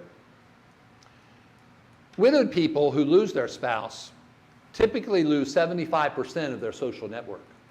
75%. That was the most shocking thing I found out early on when I started reading everything I could get my hands on. Now, there's different reasons why it has that social effect. Number one, you're miserable. People don't like to be around miserable people. Two, they don't know what to do with you. And three, if they really love you and they don't want to hurt you, and they don't want to say or do anything that hurts you, they stay away from you, and that hurts you because that's neglect. A lot of your friends are friends you have because you're a couple. And you as a couple have coupled friends. But you're not a couple anymore. You're half of a whole, and the whole's been blown up. So you're a social misfit. So your social network is blown up. And that's one reason why a part of the Widowhood Workshop Ministry is helping widowed people find connection with other widowed people in some way, maybe through Facebook, through a workshop locally, or through our annual retreat that we have. But one thing that parents who've lost children need is they need connection with other parents who've lost children. There was a youth minister at the College Side Church in Cookeville, Tennessee. A terrible tornado came through Middle Tennessee, destroyed their home, but more importantly, they lost Hallie, who was 4 years old. The only death in their family. He covered her up, the father did, but she died as a result of that tornado. They established a foundation called Magnolia Foundation, and it seeks to help parents who've lost children. There is a guy out in Oklahoma that I met who has a life-altering disease. I can't even pronounce the name of it. He has struggled with it for years in his life. He has suffered great loss. He became very disconnected because of his ill health, and he's a preacher. And what he decided to do is start a ministry to help people who are dealing with life-altering and sometimes very painful diseases in their life. And he is creating connection with other people literally all over the world in his ministry. It's called Broken and Mended. You can Google that, Broken and Mended. Whenever we're dealing with loss, it's very valuable to get connected with other people who've had similar losses in their life. Because the grief that we experience in whatever unique loss we've had, it does have a powerful effect in our life. This brother, Josh Allen, he grew up in the Hartville, Ohio church where I was for many years. He went to Freed-Hardeman University and he met April there. April Henson. And they got married, and they had 2 girls. And after those 2 girls, they had a boy, and his name was Andrew. And Andrew, at 7 years old, died. Everywhere I go, when I travel, I have this card with me. It's from his memorial service in Pikeville, Kentucky. I was in Gainesville, Florida, visiting with my daughter when Andrew died. My daughter attended college with the parents of Andrew. And we got in the car and we drove from Gainesville, Florida to Pikeville, Kentucky to be with that family. You should have seen the amazing reaction of that community to Andrew's death. I've never seen so many people at a visitation or calling hours. On Friday, the day of the memorial service, school was shut down. When we left the building where the memorial service was and we headed to the cemetery, as we passed by his school, the flag was at half-mast.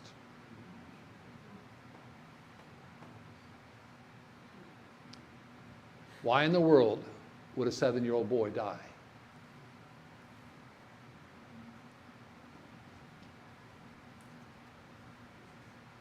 Sometimes life is so hard to deal with.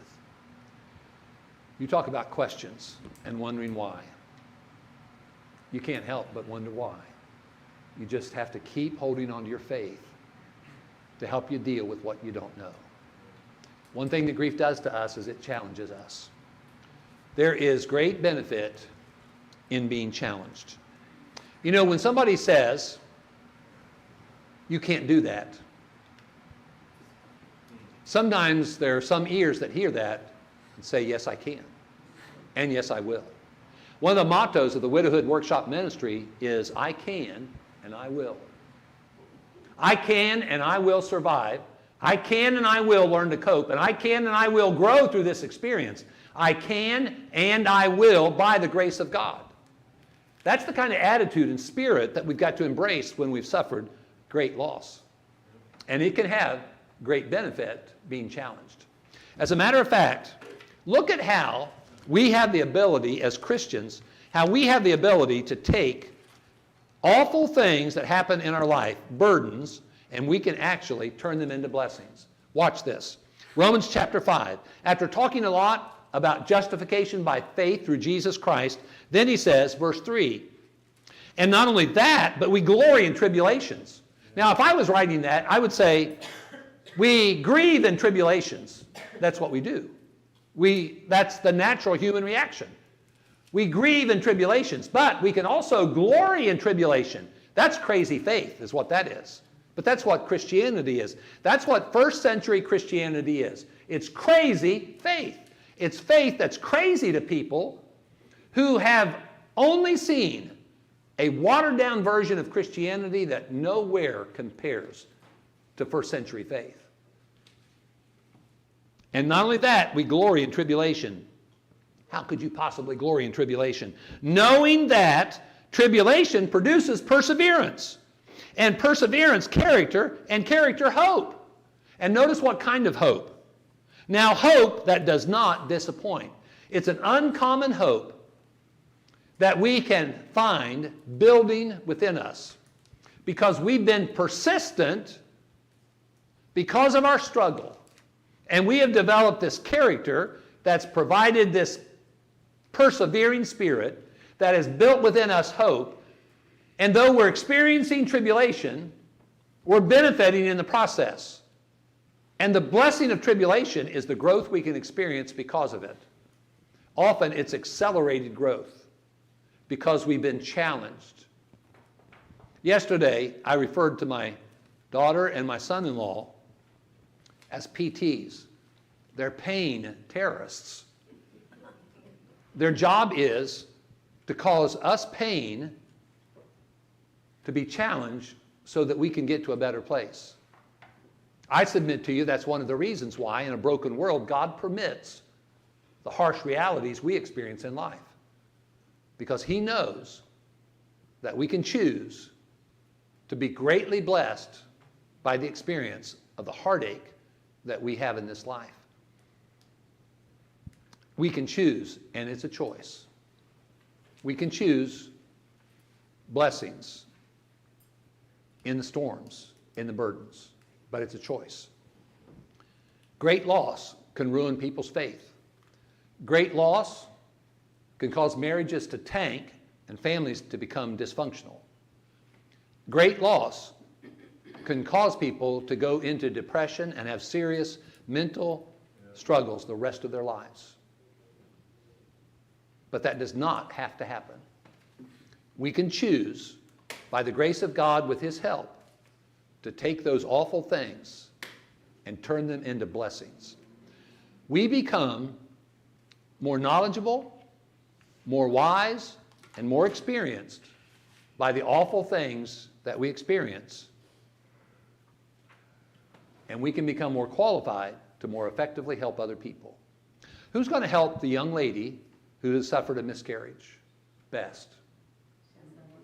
Some other woman who's been through that same experience. Who's going to help that cancer patient who's staring down the barrel of surgery and treatment, the loss of hair, puking the guts out, so debilitated they don't want to get up out of bed? Who's going to help the cancer patient who's looking down the barrel of that gun? A cancer survivor who's been down that same road. Don't waste your pain. Don't waste a single painful thing you've experienced in this life.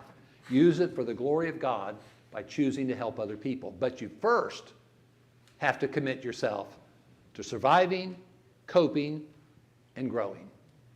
Now we're going to take another break. And when we take this break, I want to encourage you to make it a reasonably of length break, because the next session, in my opinion, is the most important session I ever do. And I want to make sure that we have enough time. Could we give ourselves 5 minutes? And if you need to go get you some caffeine to help you stay awake, and need to get up and stretch, please do that. Please, let's take a break for 5 minutes. Let's get back together at 11 o'clock. If you don't come back on time, I will sing to your ears, much to your chagrin, Barry Manilow's I Can't Smile Without You. If you hear that song, you know you're late. Okay. I forgot to get a picture with you. You're not going to get this box. You only get one box, okay?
Dean, don't forget to mention your books.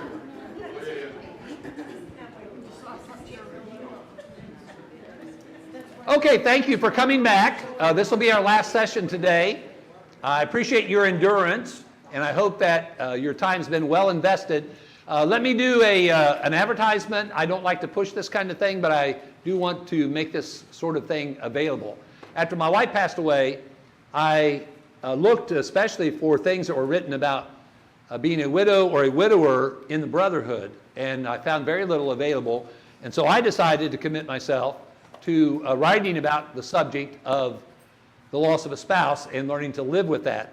In 2020, during COVID, when I couldn't go out and do a lot of workshops, I wrote this book called When the End Comes. And then in 2021, the next year, I wrote this book, Before the End Comes, because I thought there ought to be a lot of things that married people needed to know prior to the time that they lose their spouse to help them to transition from being married to being widowed.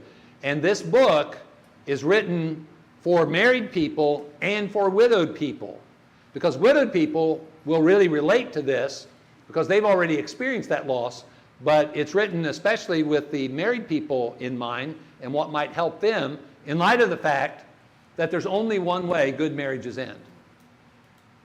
Now, bad marriages can end in all kinds of awful ways.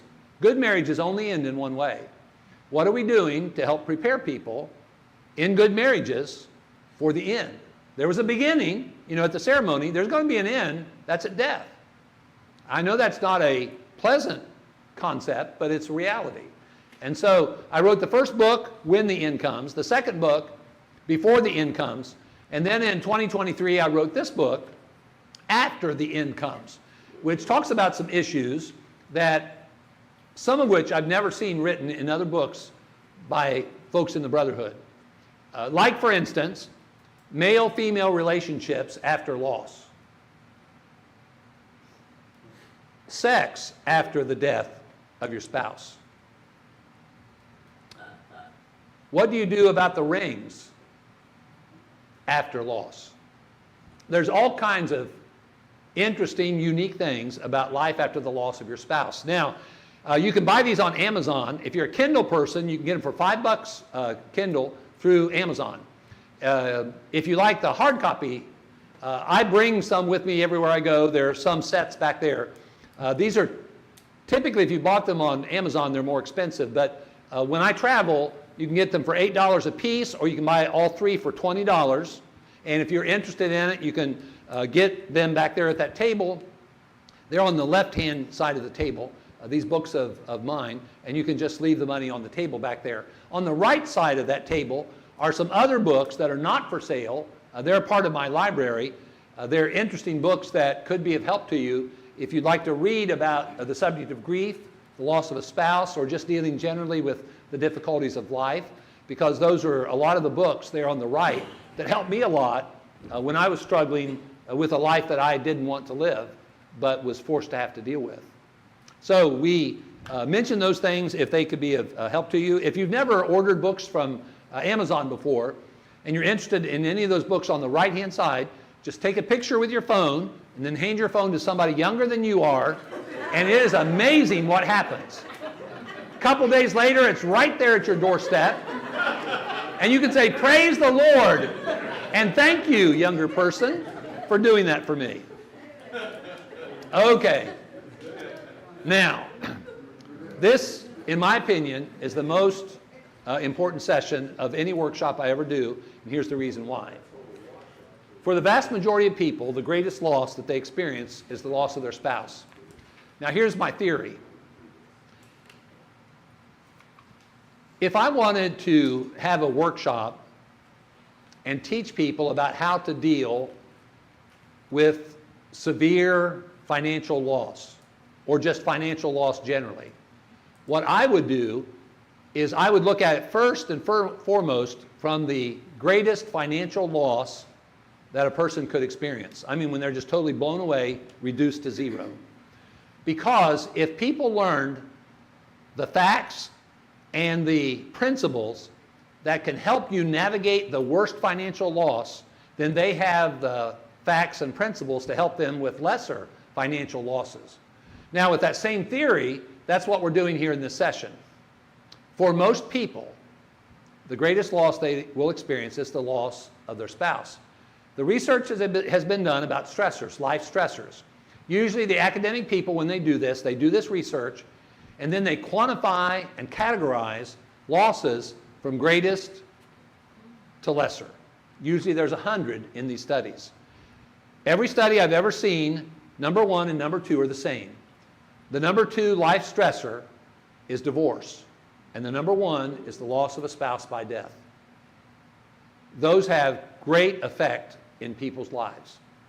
So with that in mind, I want to take you on a journey in regard to this severe loss, because in the process of doing this, you will also see how that a lot of things a widowed person experiences, several of them are very similar to somebody who loses. It could be a father, it could be a child, it could be a divorce and the loss of their marriage that way. It could be the loss of their child to the devil. A lot of the things that are involved with grief generally are just simply magnified when it comes to the widowed person, because that was their greatest blessing, to enjoy life with a person they loved. So it's with that in mind, I want to introduce to you Millie.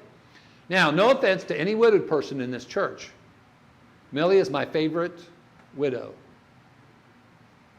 I was preaching at a gospel meeting at the Groesbeck Church of Christ on the north side of Cincinnati.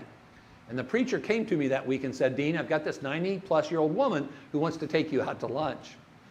Now, I had lived with a wife for decades and had 3 daughters, and I know it's dangerous for a man to say no to a woman, especially if she's over 90. So I said, "Hey, Mark, go ahead and set it up. Any day, wherever she wants to go, that's fine." So Millie takes me to a Japanese restaurant, which I thought that was weird, okay? I did not know 90-plus-year-old women ate at Japanese restaurants, but Millie did. So she takes me to this restaurant, and we order. And the waiter walks away, and I turn to Millie, and I love to do this with widowed people. I said, "Millie, tell me your story." I said, "Tell me your story of love and loss." So she proceeds to tell me about this guy that she was married to for 63 years.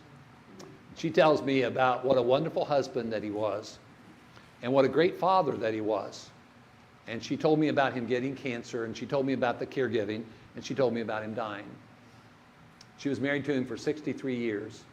And then she dropped this conversational bomb. But that wasn't my first husband. I was shocked. After 63 years with this man, I said, "Millie, tell me about your first husband." She said, "I was 19 years old, and I was pregnant, and we already had a 1-year-old child." And she said, "My husband was in General Patton's army in the Battle of the Bulge, and he died there."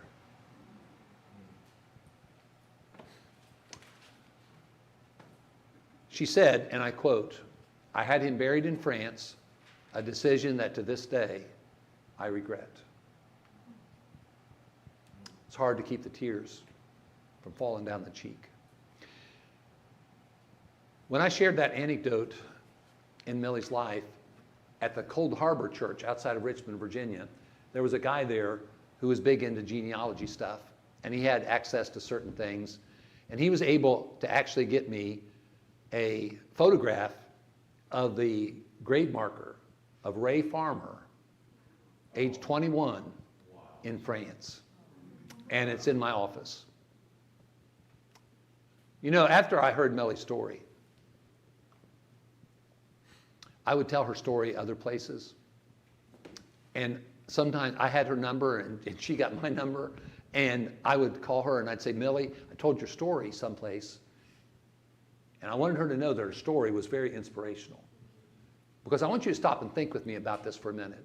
If you've not already been touched, this is mid-1940s. This kid is 19 years old.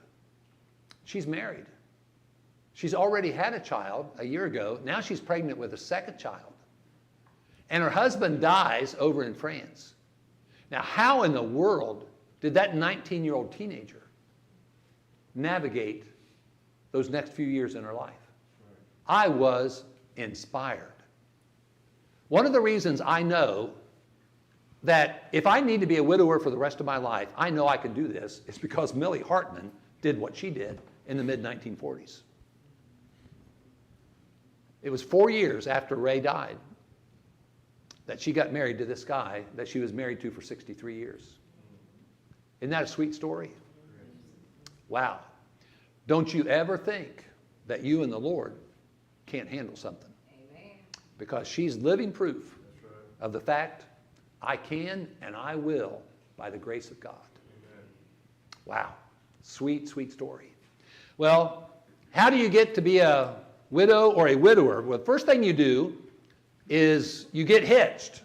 And the second thing you do is you stay hitched. Now, not everybody who gets hitched stays hitched. And then you have to be the one that keeps living. And tag, you're it. You're the widowed person. Now, did you ever think that whenever you said I do, you joined the ranks of the prospective widowed people? I never thought that. Why would I? Why would anybody? But that is the reality. You see, the only way you can be widowed is you have to get married first. So when you say I do, you become a prospective widowed person. And again, the only way a good marriage ends is death. And that leaves a widow or a widower behind. Now, I'm going to ask you to think out loud with me together. In a group this large, this should be real easy. You all are a very talkative bunch. I've had a hard time restraining you more than most groups, okay? So, okay, now, I'm the driver of the bus, okay? So you listen to me, okay? Okay, but I'm going to get you started. And I want you to tell me what in our culture we commonly associate with widowed people. Now, I'm going to get you started with one. I was in Medina, Ohio. It was the second workshop I ever tried to do. I asked this question. Denny Hickerson was sitting halfway back on the right-hand side. He raised his hand. Now, he's a married man. I think he has 3 children at this point. And I knew him because I had him at camp when he was a high school kid. And I called him out by name, and I said, okay, Denny, get us started. What in our culture do we associate with widowhood? He said, old. I said, yeah, Denny, we do associate that with widowhood. But cool your jets, Denny. I said, you know what? There's a lot of widowed people who aren't old. Right. Carla Cass, her daddy was a preacher in East Tennessee. One Sunday, he called upon his son-in-law to substitute preach for him. So he puts his Bible on his motorcycle, and he seeks the destination 45 minutes to where his father-in-law preached. And there was a boy in a truck that got in front of him, and Carla Cass's husband died in that motorcycle accident when he was headed to preach that Sunday. That's not fair.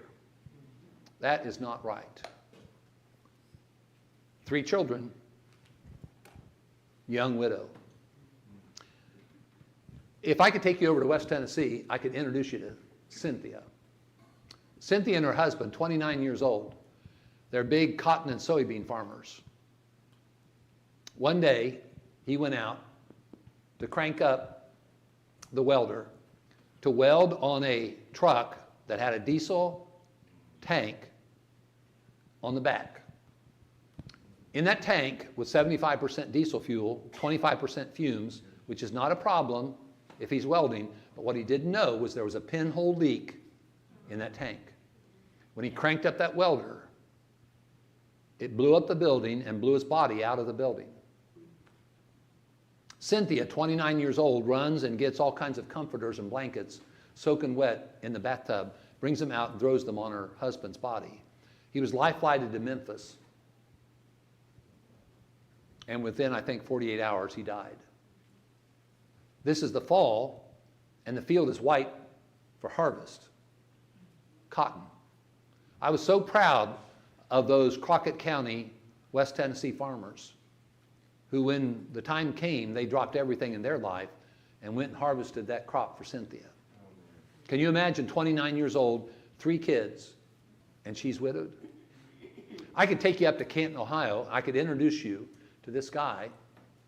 He and his wife, so kind-hearted that they adopted special needs children. They were really special need children because they had a wonderful, caring, compassionate heart. One day, she goes to take a nap in her early 40s and never wakes up. And now he's living as the single father-parent of 3 very needy children in his early 40s. I can take you down to see Brittany. One morning she woke up and her husband Bradford went up to Trenton, Tennessee because he was skilled and trained and educated in helping children. And he was in a horrific accident in Trenton, Tennessee, and he died.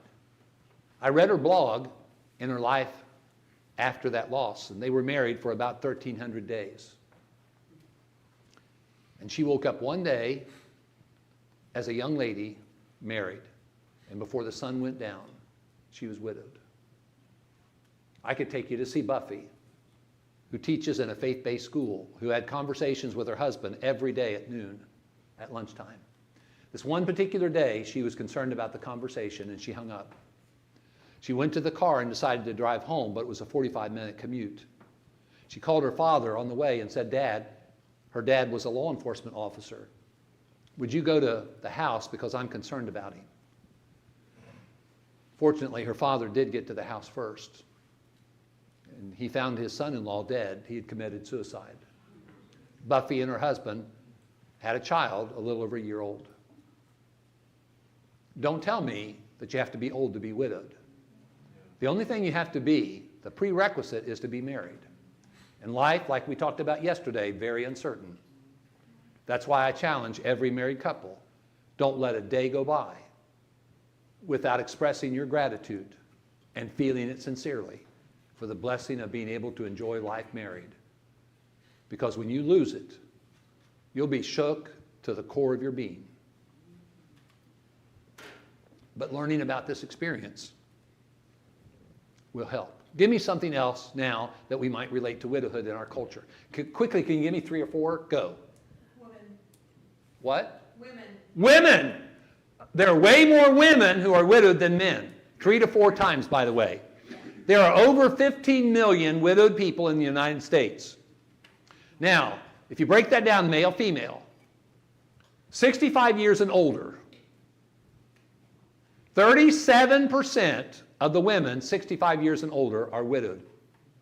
37%. That's way over a third. 37% of all the women 65 years and older are widowed. Now, if you drop that number down to 55, women 55 years and older, 32% of all women 55 years and older, 32%, that's nearly a third, are widowed.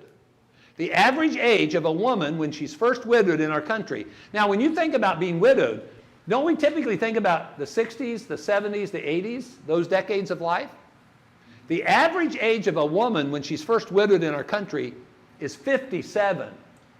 Now, with the boatload of women who lose their spouses in the 60s, 70s, and 80s of life, how many of these younger ones would you have to drive that number all the way down to 57? That's the average age of a woman when she's first widowed. 3/4 of all married women in our country are going to experience widowhood. Yes, more women than men. I'm living proof, though, that it can happen to men, too. Now, something else that you might associate with widowhood. Misplaced. Rudolph the Red-Nosed Reindeer, the animated version. The Island, what's it called? The Island of Misfit Toys. A widowed person is a social misfit in a coupled world. Now, you may think, coupled world. No, coupled world. Let me give you a couple of examples. I did a workshop in Albuquerque, New Mexico. Somebody came with me who graduated from the same high school I did female, and she went there with me because she knew about the workshop. She'd attended another workshop. She was very helpful, and she kind of assisted me in some different ways. So we were fixing, I'll use that since I'm south of the Mason-Dixon line, we were fixing to leave. So we went to the Albuquerque airport, and one of my bags was over 50 pounds, so I had to take some out of one, put in another. So what I did was I took some out of one, I handed it to the guy that was the ticket clerk. Amy was at my right. And he took those things from me, he extended them to her and said, here, I'll give them and have your wife hold them while you change the stuff in your bag. What was his assumption? We were married, because we live in a coupled world. And when you see adults out in public, male and female, they're married. Oh, not necessarily. I was at the Freed-Hardeman University Bible lectureship. Every year when I went there, and I left my wife up in Ohio, I always bought something at the associates table. They raise money for scholarships for students there. They always have really neat things that a lot of women like, and so I always bought something and took home. Well, okay, I'm approaching, this was just this past year. I approached the table, and as I approached the table, the lady on the other side of the table said, now, before you go home this week, make sure you purchase something so you can take it home to your wife. So right then I thought, what am I going to do? Do I say something or do I not say something? And I real quickly kind of processed that, and I thought, I'm going to say something primarily for her benefit, but I'm going to be careful about how I say it. So I explained to her that I'd lost my wife. Of course, what did she say? I'm sorry, okay. But what was her assumption? That I was married. Well, see, we live in a coupled world, and widowed people are social misfits. Also, people who have never married are misfits. People who have experienced divorce and are not married, they are social misfits. Yes, Jim? Now, use that, from their perspective, the widow, they're misfits, but let me use a stronger term. From our perspective, you look at sometimes they're lepers. Yes. You treat them as, Okay. treat them as social lepers. Okay, I was in Florida. I was having this workshop. One of the elders came, a former elder of the church, came up. And when he came up, now, he's not an elder anymore. He's lost his wife. And he comes up to me, he extends his hand, and he says, thank you very much. I'm so glad to find out I'm not a leper. He's a widower, not a leper. But he felt the ostracization, the disconnect, the social disconnect. Yes, ma'am? Yes. I was 38 when I lost my first husband. 38 years old when you lost your first Yes, husband. I had 3 children. And I was very social in the church here. So the church was my family then. But the thing was, it's like you said before, everybody thinks a widow that young is out to find another husband. Wait a minute. You're not done? Okay.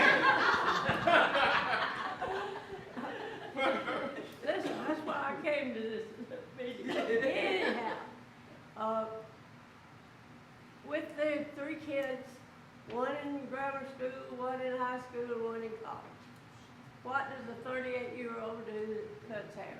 Well, she goes and cuts hair and tries to make a living for her family. That's the same thing Carla Cass did after her husband died on the motorcycle accident. Yeah, She cut hair at great clips yeah. Well, to get by. very good.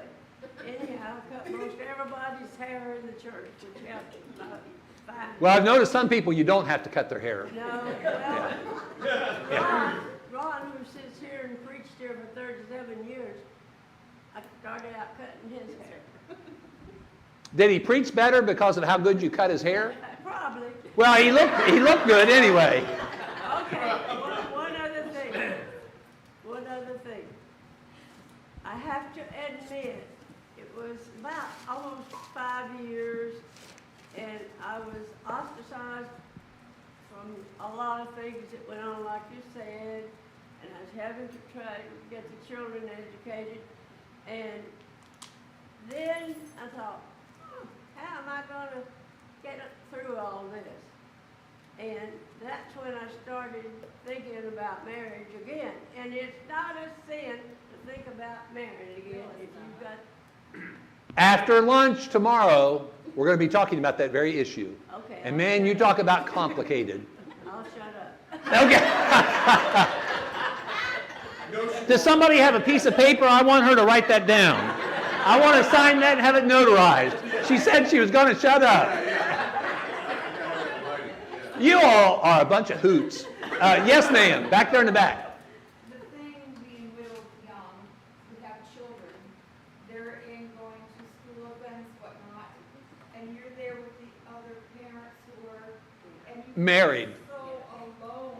Yeah. You feel so ostracized out in public. There is an awkwardness, a social awkwardness about not being married in public, especially if you've had the blessing of enjoying marriage and enjoying being normal in a coupled world, but then you find yourself struggling with this totally different set of circumstances. It's extremely difficult. Yes, ma'am, go ahead. I was just going to comment on Joyce. I met her a few years after she was widowed. A few years after she was 38, okay. And when she got stressed, she waxed her floor. And she had You know, that's why I love you. I was the same way. Yeah. I had the cleanest floor. I just, she had about a half inch of wax on the floor. yeah. Yeah, sometimes you need to throw yourself into some physical activity to kind of help you process something. That's the way some of us are. Yeah, exactly. Give me something else that you might associate with widowhood. Yes, ma'am.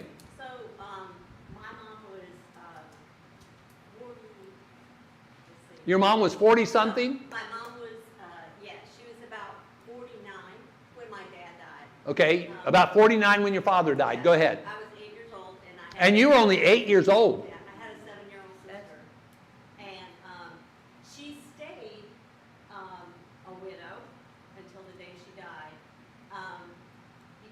because How old was she when she died, approximately? 87, And she was widowed, how old? at about 49.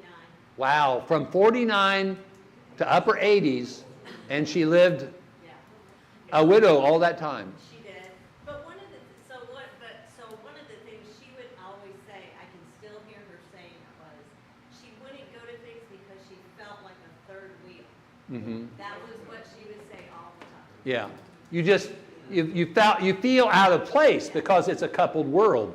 Now, isn't it interesting that church is a public place, and it can be, for some people, one of the hardest public places to go. Because if you have come to church and worshiped with your husband or wife, that is a real, where do you sit? Together. Because I suspicion this church is like most. You have assigned seating here. Okay? You already confessed. Okay, I know where, in Murray City, Tennessee, I used to poke fun at that church because they not only had assigned seating, they had assigned parking. Are you always park in the same place too? And could you imagine coming to a Living with Lost workshop and laughing so much? But this is, see, people need to quit being so threatened by these things. These can be positive, thought-provoking experiences. Amen. But yeah, where are you going to sit? I'll tell you the two hardest places for a widowed person to go.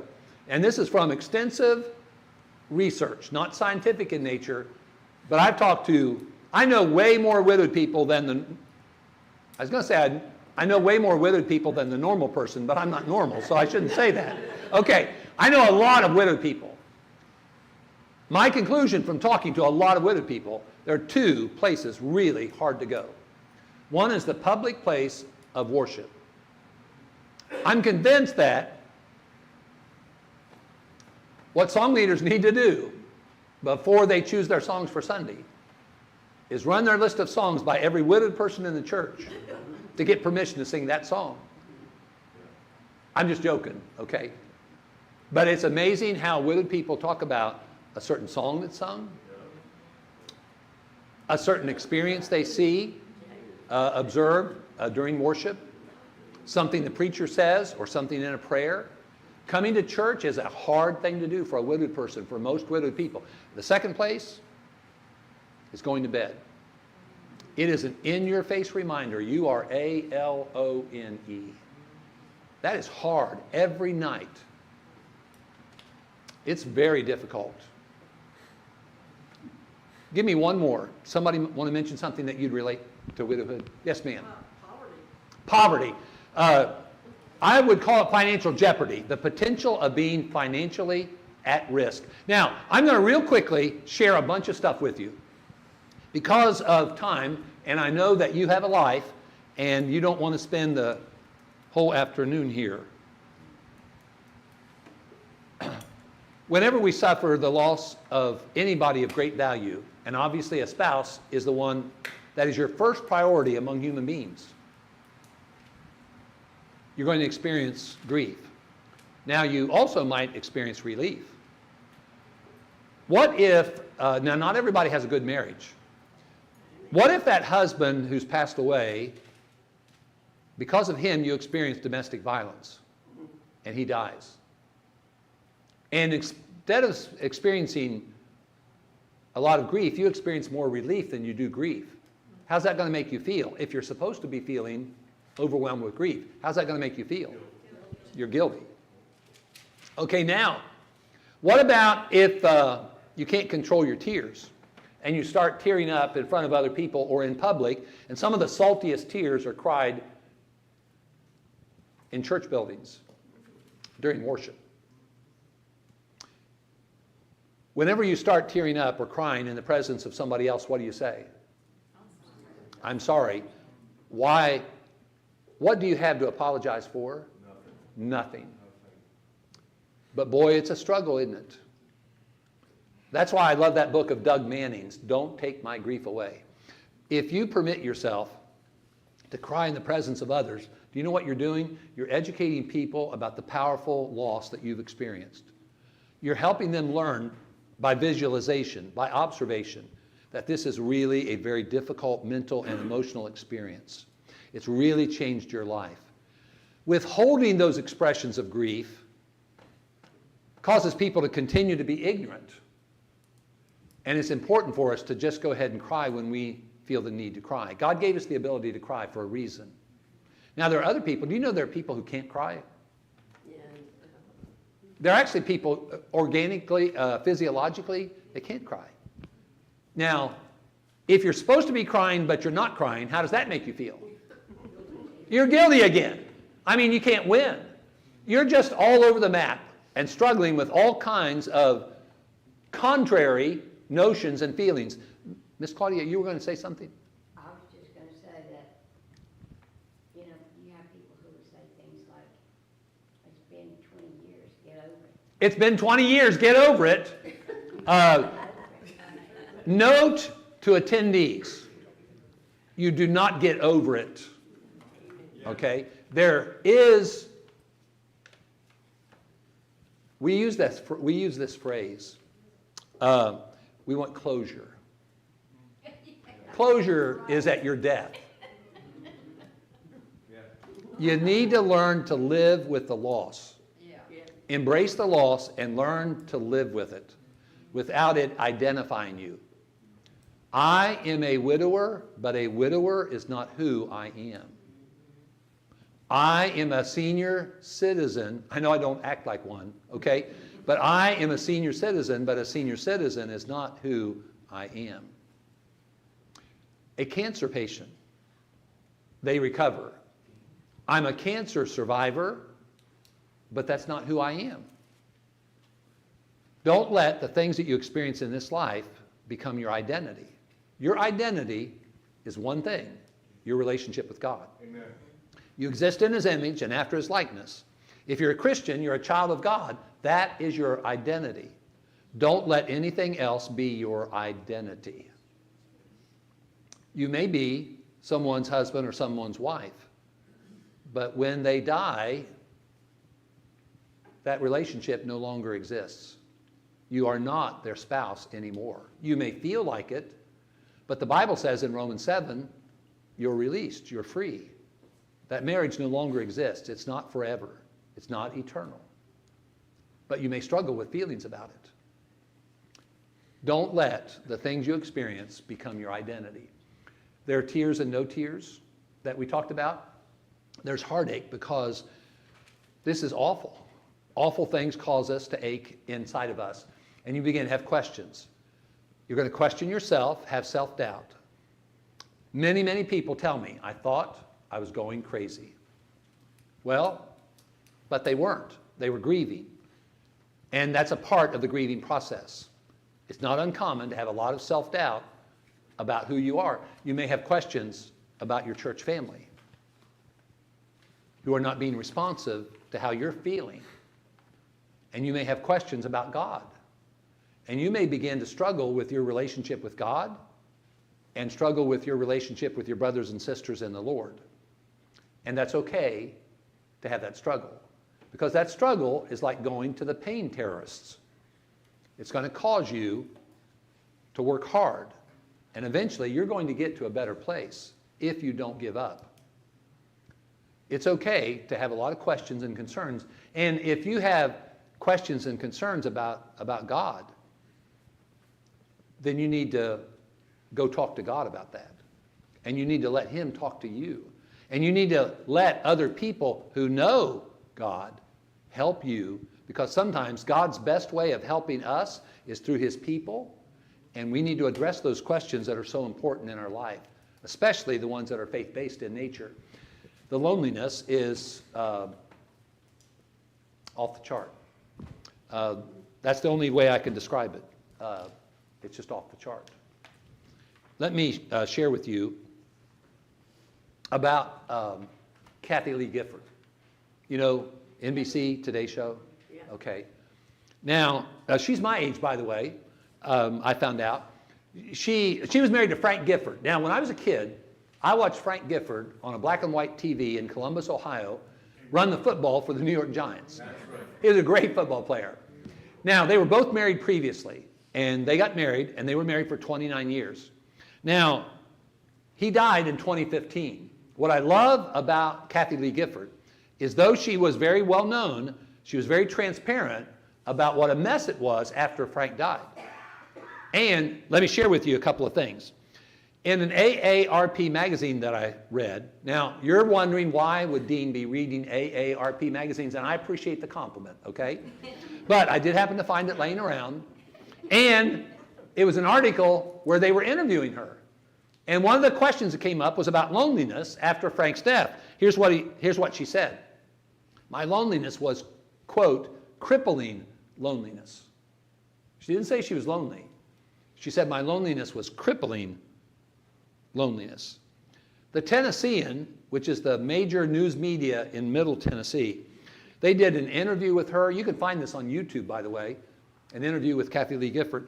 And one of the things that they talked about was why in the world, she was asked, why did you move from New York City down to Williamson County to Franklin, Tennessee? She said, quote, I moved here because I was dying of loneliness. I have a friend in Middle Tennessee. Her name is Anita. She was married to a preacher. He suddenly died. She posted one day on Facebook, the loneliness is suffocating. That is loneliness on steroids. That is hard to deal with. Probably the greatest challenge for a widowed person is dealing with that. The fact that you're not alone because you have the Lord, but your feeler feels so alone because there's nobody around like there was before. It is an agonizing problem to deal with. The identity crisis that we have talked about, you're not that person's husband or wife anymore, and you permitted that to become your identity. You loved introducing yourself as somebody's wife, somebody's husband, but you're not that anymore. And so you struggle with who you are. The financial jeopardy is very possible. Do not be naive and think that our Social Security system is the perfect safety net for widowed people. You are both ignorant and naive, and I don't mean that as a criticism. It's just a fact. You are ignorant and naive if you think that. I made a mistake with the Social Security system after my wife died. And you talk about complicated, because I ended up talking to somebody on the phone from the Social Security Administration who I thought and trusted knew what they were saying, and it was right. You're naive and. I was naive and inexperienced, and it came back to bite me to the tune of a few $1,000s. We need to realize that there can be financial jeopardy, especially even with our brothers and sisters in the Lord, after the death of their spouse. You're having to deal with forced change, and we don't like to have things forced on us. We are citizens of the United States of America. We live in a free country, and we don't like being forced to do anything. But life doesn't care about where you live. Life gifts you blessings, and life gifts you burdens, and sometimes you're stuck with some things that you don't like, and it's hard to deal with that reality. And you have to deal with the absence of that person. Now, just like at church where you have assigned seating, at home you have assigned seating. Now, when you look at the assigned seat of your spouse, who's no longer there, what do you see? That sight of that absence is powerful. Because you have become accustomed, your brain has become accustomed, that when your eyes turn that direction, at that chair or that place, you see that person. And it is a harsh reality to deal with the absence of that person. I'm not even done yet. You're also going to have to deal with dreams. It is not uncommon, years and years and years after the loss of somebody, not just a spouse, but anybody else, to have dreams about that spouse. My daughter, just a few weeks ago, had a dream about her mother. Her mother's been gone for over 10 years. And she had a dream that involved her mother. Now, that doesn't mean that she has not recovered. That doesn't mean that she's not all right. That means she's human. Now, my suspicion is, well, I can tell by talking with you all in a group, some of you all have a hard time controlling your brain. Okay? It's evidenced by when you speak. Okay? Now, no offense. I just report facts in my ministry. Okay? Now, we have trouble controlling our brain when we're awake. Now, when we go to sleep, how much control do you have on your brain? It's going to go anywhere it wants to. Now, if you've been locked in to this relationship with somebody, whether it be a child or a spouse or somebody else, if you've been locked into this relationship for decades, your brain still has that person registered up here between your ears. And if your brain wants to go there at night, it's going to go there at night. You have no control over your brain. That is not some indication that you're going crazy or you need professional help. There are other indications you may need professional help, but that's not one of them. That's a very common issue. We have to embrace that reality of that experience. The silence can be deafening. One thing that a widowed person doesn't have to ever worry about in their marital status is having to shout to the other person in another part of the room, "Honey, would you please be quiet? I'm on the phone now." Or, "What are you doing? What in blue blazes are you doing over there? You're making so much noise out there."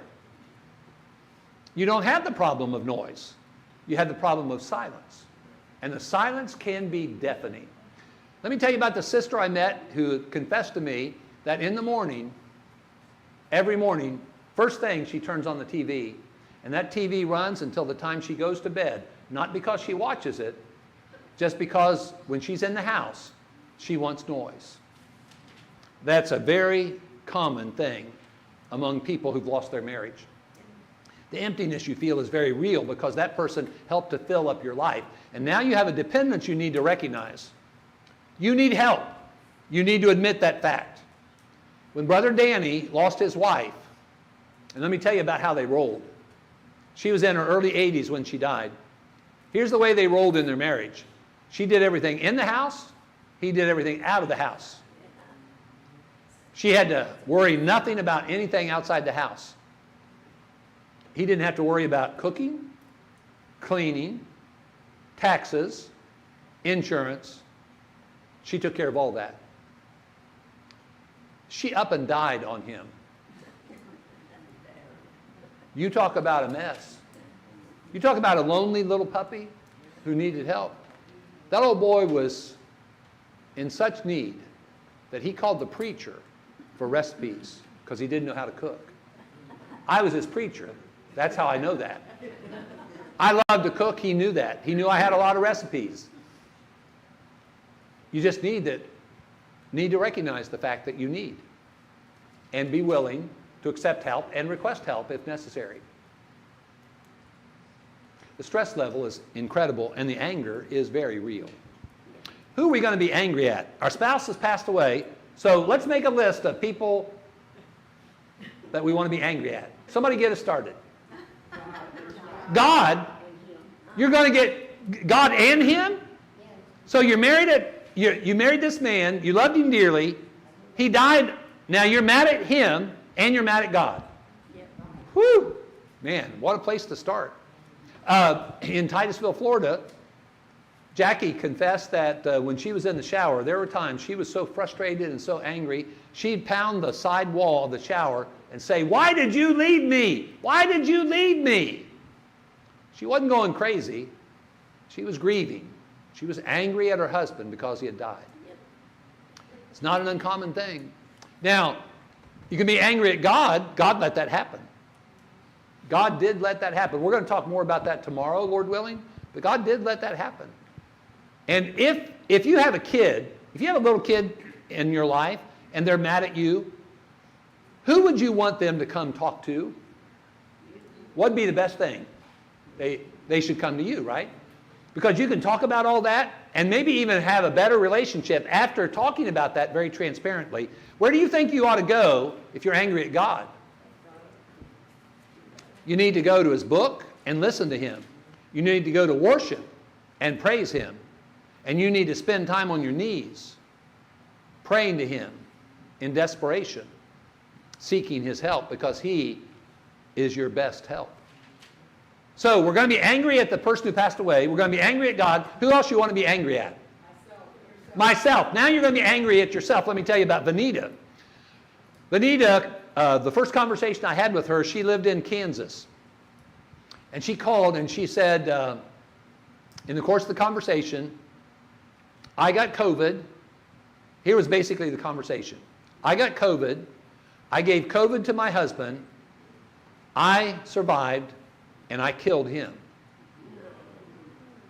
because I gave him COVID.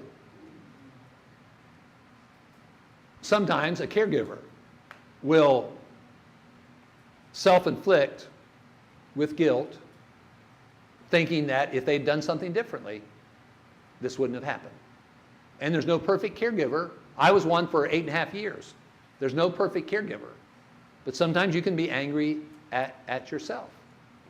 How about the medical profession? Bobby Denton is a brother in the Lord who is a historic figure in the state of Alabama.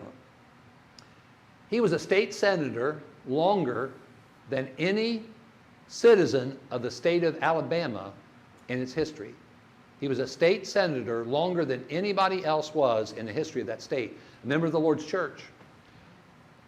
He had to take his wife for a surgery, and it was just a typical normal surgery. Hey, by the way, let me define this thing of, how do we distinguish surgeries? There's minor and major, right? Okay, minor surgery is somebody else. Now, if somebody operates on me, it's major. I don't care what they call it, it's major. Anything done to me is major surgery. And he was taking his wife just for a normal thing. And he never got to take her home because of what happened in the OR. Man, he was a mess after that. Lives in the Florence, Muscle Shoals area of Alabama. You can be angry at the medical profession. Having anger after the loss of somebody really precious in your life is a pretty normal thing. but we need to deal with it, recognize it and deal with it. You're going to have worry and you're going to have fear because your life's been turned upside down. What in the world are you going to do now? This person's no longer in my life. They were a significant part of my life. I'm miserable and I'm struggling. And then you've got the fact that there's going to be restlessness. You're going to be tossing, you're going to be turning because of the fact your life is just not normal. It's not the way you want it to be, and you're forced to deal with this, and you're a mess. Now, Chester, West Virginia, first place I ever tried to do a workshop like this. This list was probably 35% of the number it is now. And after we had this session, this fellow came to me, bald head, wire rim glasses, the glasses about the thickness of the old Coke bottle. And tears were starting to form in his eyes. And he said, "Brother, I've got something else I'd like to suggest that you add to that list." And I said, "Well, what is it?" And he said, "Suicidal thoughts." Now, don't be naive and don't be ignorant. Tomorrow morning, if you come here and we're in this room and we're worshiping together, don't be naive and think that there aren't people in this room who are in some real difficult time in their life, who may be dealing with baggage, a burden, and experience that has got them living on the edge, where they may have had, in recent times, maybe even that week previous, suicidal thoughts. There are way more suicidal thoughts than there are suicides. The things that we experience can have such a powerful impact on us that they can cause us to think about things where we're actually concerned about our welfare and the welfare of others in our presence. Why in the world would this be so difficult? I hope I've described for you a situation that's very challenging. Well, this is a unique relationship. The only one in the Bible, the only human relationship described like this, one flesh. Now, if you're married, I'm going to drill down a little bit deeper. I want to bring a point up here. I searched the internet for this, and I know it's right because I read it on the internet. Okay? Now, I've seen it some other places too, so I've had it confirmed. I know this is true.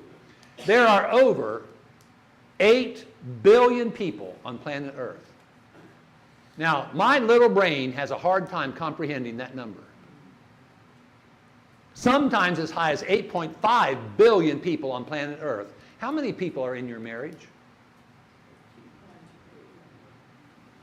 If that doesn't impress you with how special your marriage is, what in the world would? On a planet of 8 billion plus people, you and that one other person are the only people in that relationship. That is a special relationship. And when you lose that blessing, a special blessing like that, that's why you're going to be a mess. And you need to recognize that ahead of time and realize the severity of the storm that you're about to be in. Flawed people are the only kind of people in a marriage, but flawed people can have a magnificent marriage. Here's how you do it. This is why widowhood is so difficult. This is what we need to practice in our lives, and this is what we need to teach our children and our grandchildren. It is the recipe for a magnificent marriage. Total giving of the total self for a total lifetime. That's the reason why the marital statistics are so sad in our culture. People are not buying in. There is a genuine, thoroughgoing disrespect for the holy matrimony that marriage is. And people want to bail before death. When two people say total giving of the total self for a total lifetime, no matter what they experience in their life, and they're going to be hard times, they are going to be able to cope with it because of that deep and profound commitment to that marriage. You lose that, you're going to be a mess. Don't you dare say to a widowed person, "I know how you feel," unless you want to be slapped, because you cannot know how that other person feels for a number of different reasons. For instance, people are individuals and relationships are different. Some marriages are really good. There are 3 kinds of marriages. There are miserable marriages, there are mediocre marriages, and there are magnificent marriages. Now, what kind of marriage did this couple have? Well, that's going to affect the person left behind. Families are different. Some families talk about a lot of stuff. Some families are very quiet. Some families are highly dysfunctional. What kind of family? That's going to affect that person in their widowhood experience. In addition to that, how long was the person married? Do you know? I know of someone who was married to a preacher. They enjoyed over 20 years of marriage. He died. She remarried and married another preacher.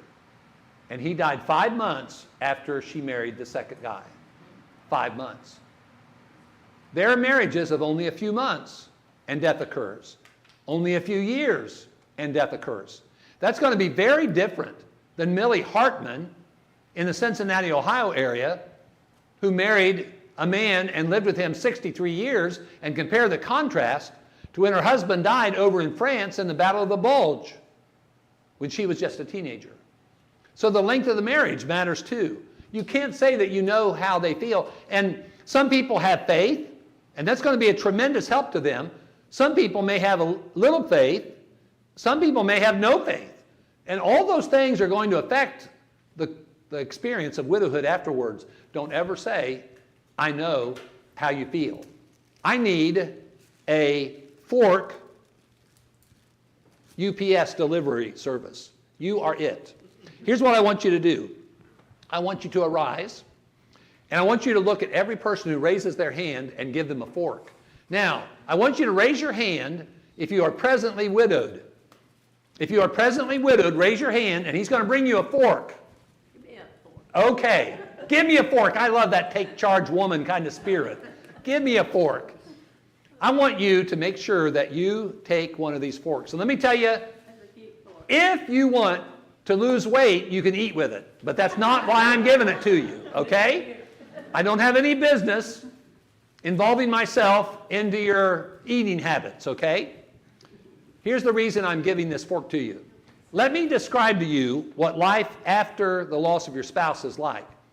When you have lost your spouse, a door of your life has been closed that you did not close yourself. That door wasn't just closed, it was slammed shut.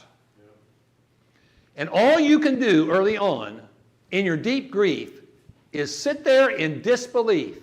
I cannot believe this has happened.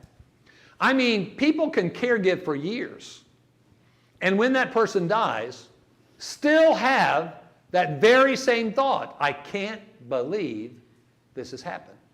That's deep grief. All you can do is you just sit there and you stare in disbelief and shock that this has happened to me, that I'm the one left behind, that my husband, that my wife, they have died. It is gut-wrenching. You're going to be in a period of deep grief for however long you need to be in deep grief, and don't let anybody take your grief away. That is a therapeutic time in your life. That is especially an intensive care phase of your life. Why is that? Because you're desperate, you're in need. Yeah, but you don't want to keep on like this. But isn't it interesting how that I don't want to keep on feeling this way. I don't want to keep on thinking this way. But you keep feeling this way and you keep thinking this way. That's how dominant grief is. It's like you're in a hole and you can't get out of it. That's right. And that's the way it's going to be for as long as it needs to be with you. We've got to accept the fact that this is a horrific loss that I've experienced. I am not okay. It's going to be a good time before I'm not okay. I have no idea how long I'm not going to be okay. And you just have to realize that at some point, we're going to talk about this tomorrow, at some point, you can be okay again. But you know what needs to happen? You need to do a lot of grief work. Remember, we mentioned, you got to do a lot of effective grief work. God wants to help you, but you need to work with him to help you. And God has provided opportunities to be helped. I was in misery. I was struggling. I would pray differently than I'd ever prayed before. Literally, physically, on my knees at my bedside. At times, unable to express myself. I couldn't make words because I was so emotional. I'm just glad that God can read our hearts. It took me a long time to get to the point where in prayer I could thank the Lord for those 41 years that he blessed me with a wonderful, supportive wife. But I just cracked up emotionally. I wanted to get better, but I felt like I couldn't. But the reality is I could, but my feeler was telling me, no, this is where you need to be. You're just miserable. But that's normal. That's okay. Here's what you've got to do, though. In your grief journey, that loss has put you on a grief journey. Now, on your grief journey, what you've got to realize at some point, okay, I've come to a fork in the road. There's your fork. You've come to a fork in your road. Now, when you pick up a fork, what have you decided to do? I know you're real smart. You can figure this out. These next few questions, they're really easy, okay? But they're not multiple choice and not true-false, okay? When you pick up a fork, what are you deciding to do? Eat, okay. With the fork in hand, what decisions are you making? What you're going to eat. Did your mother sell you that story about the starving kids in China? And that's why you needed to eat everything on your plate? Okay. You're an adult now. You don't have to eat everything on your plate. So you pick up the fork because you've decided to eat. With the fork in hand, you've decided what you're going to eat. You've also decided what you're not going to eat. What else are you deciding? How much you're going to eat. When you're ever going to quit eating. Let the fork cause you to think about decisions. You've come to a fork in the road. You're at the point in your life that now you've got to decide what to do. You couldn't think previously during your deep grief, but now you need to decide, what am I going to do with the rest of my life? That's your decision. It's between you and the Lord. What I encourage you to do is take this fork home and lay it somewhere where you'll see it every day. It could be to the left or right of your kitchen sink. Could be on your counter. Could be on your dining room table. Could be where you sit and watch TV at a table nearby. Could be at your nightstand. But every day, look at that fork. And then keep asking yourself, what am I going to do now? What am I doing now? I didn't die. Don't die until you're dead. I didn't die. What am I going to do? And we need to start rebuilding our life. That is so easy to say, and that is so hard to do. Such a terrible struggle. I had no idea that life was this hard for widowed people. And because of that, I neglected the widowed in the church. It wasn't because I didn't care. It was because I didn't know. If I had known, I would have been an active, caring brother in their life. I knew about the powerful impact of loss. I was there when they suffered loss. I shed tears with them.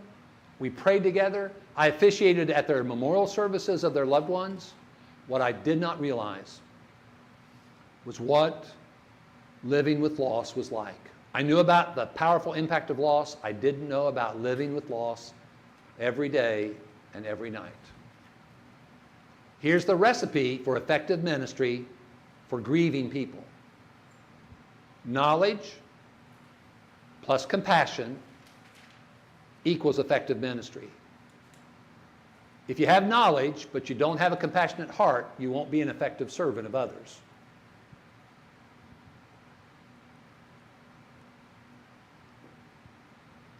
If you have the knowledge, but you don't have the compassion, you're not going to be an effective servant of others. But when we become aware of somebody who's struggling and what they're struggling with, and we do our homework about what it's like to go through something like that in whatever way we can, then with a compassionate heart, we can be effectively serving those other people. We are God's first responders.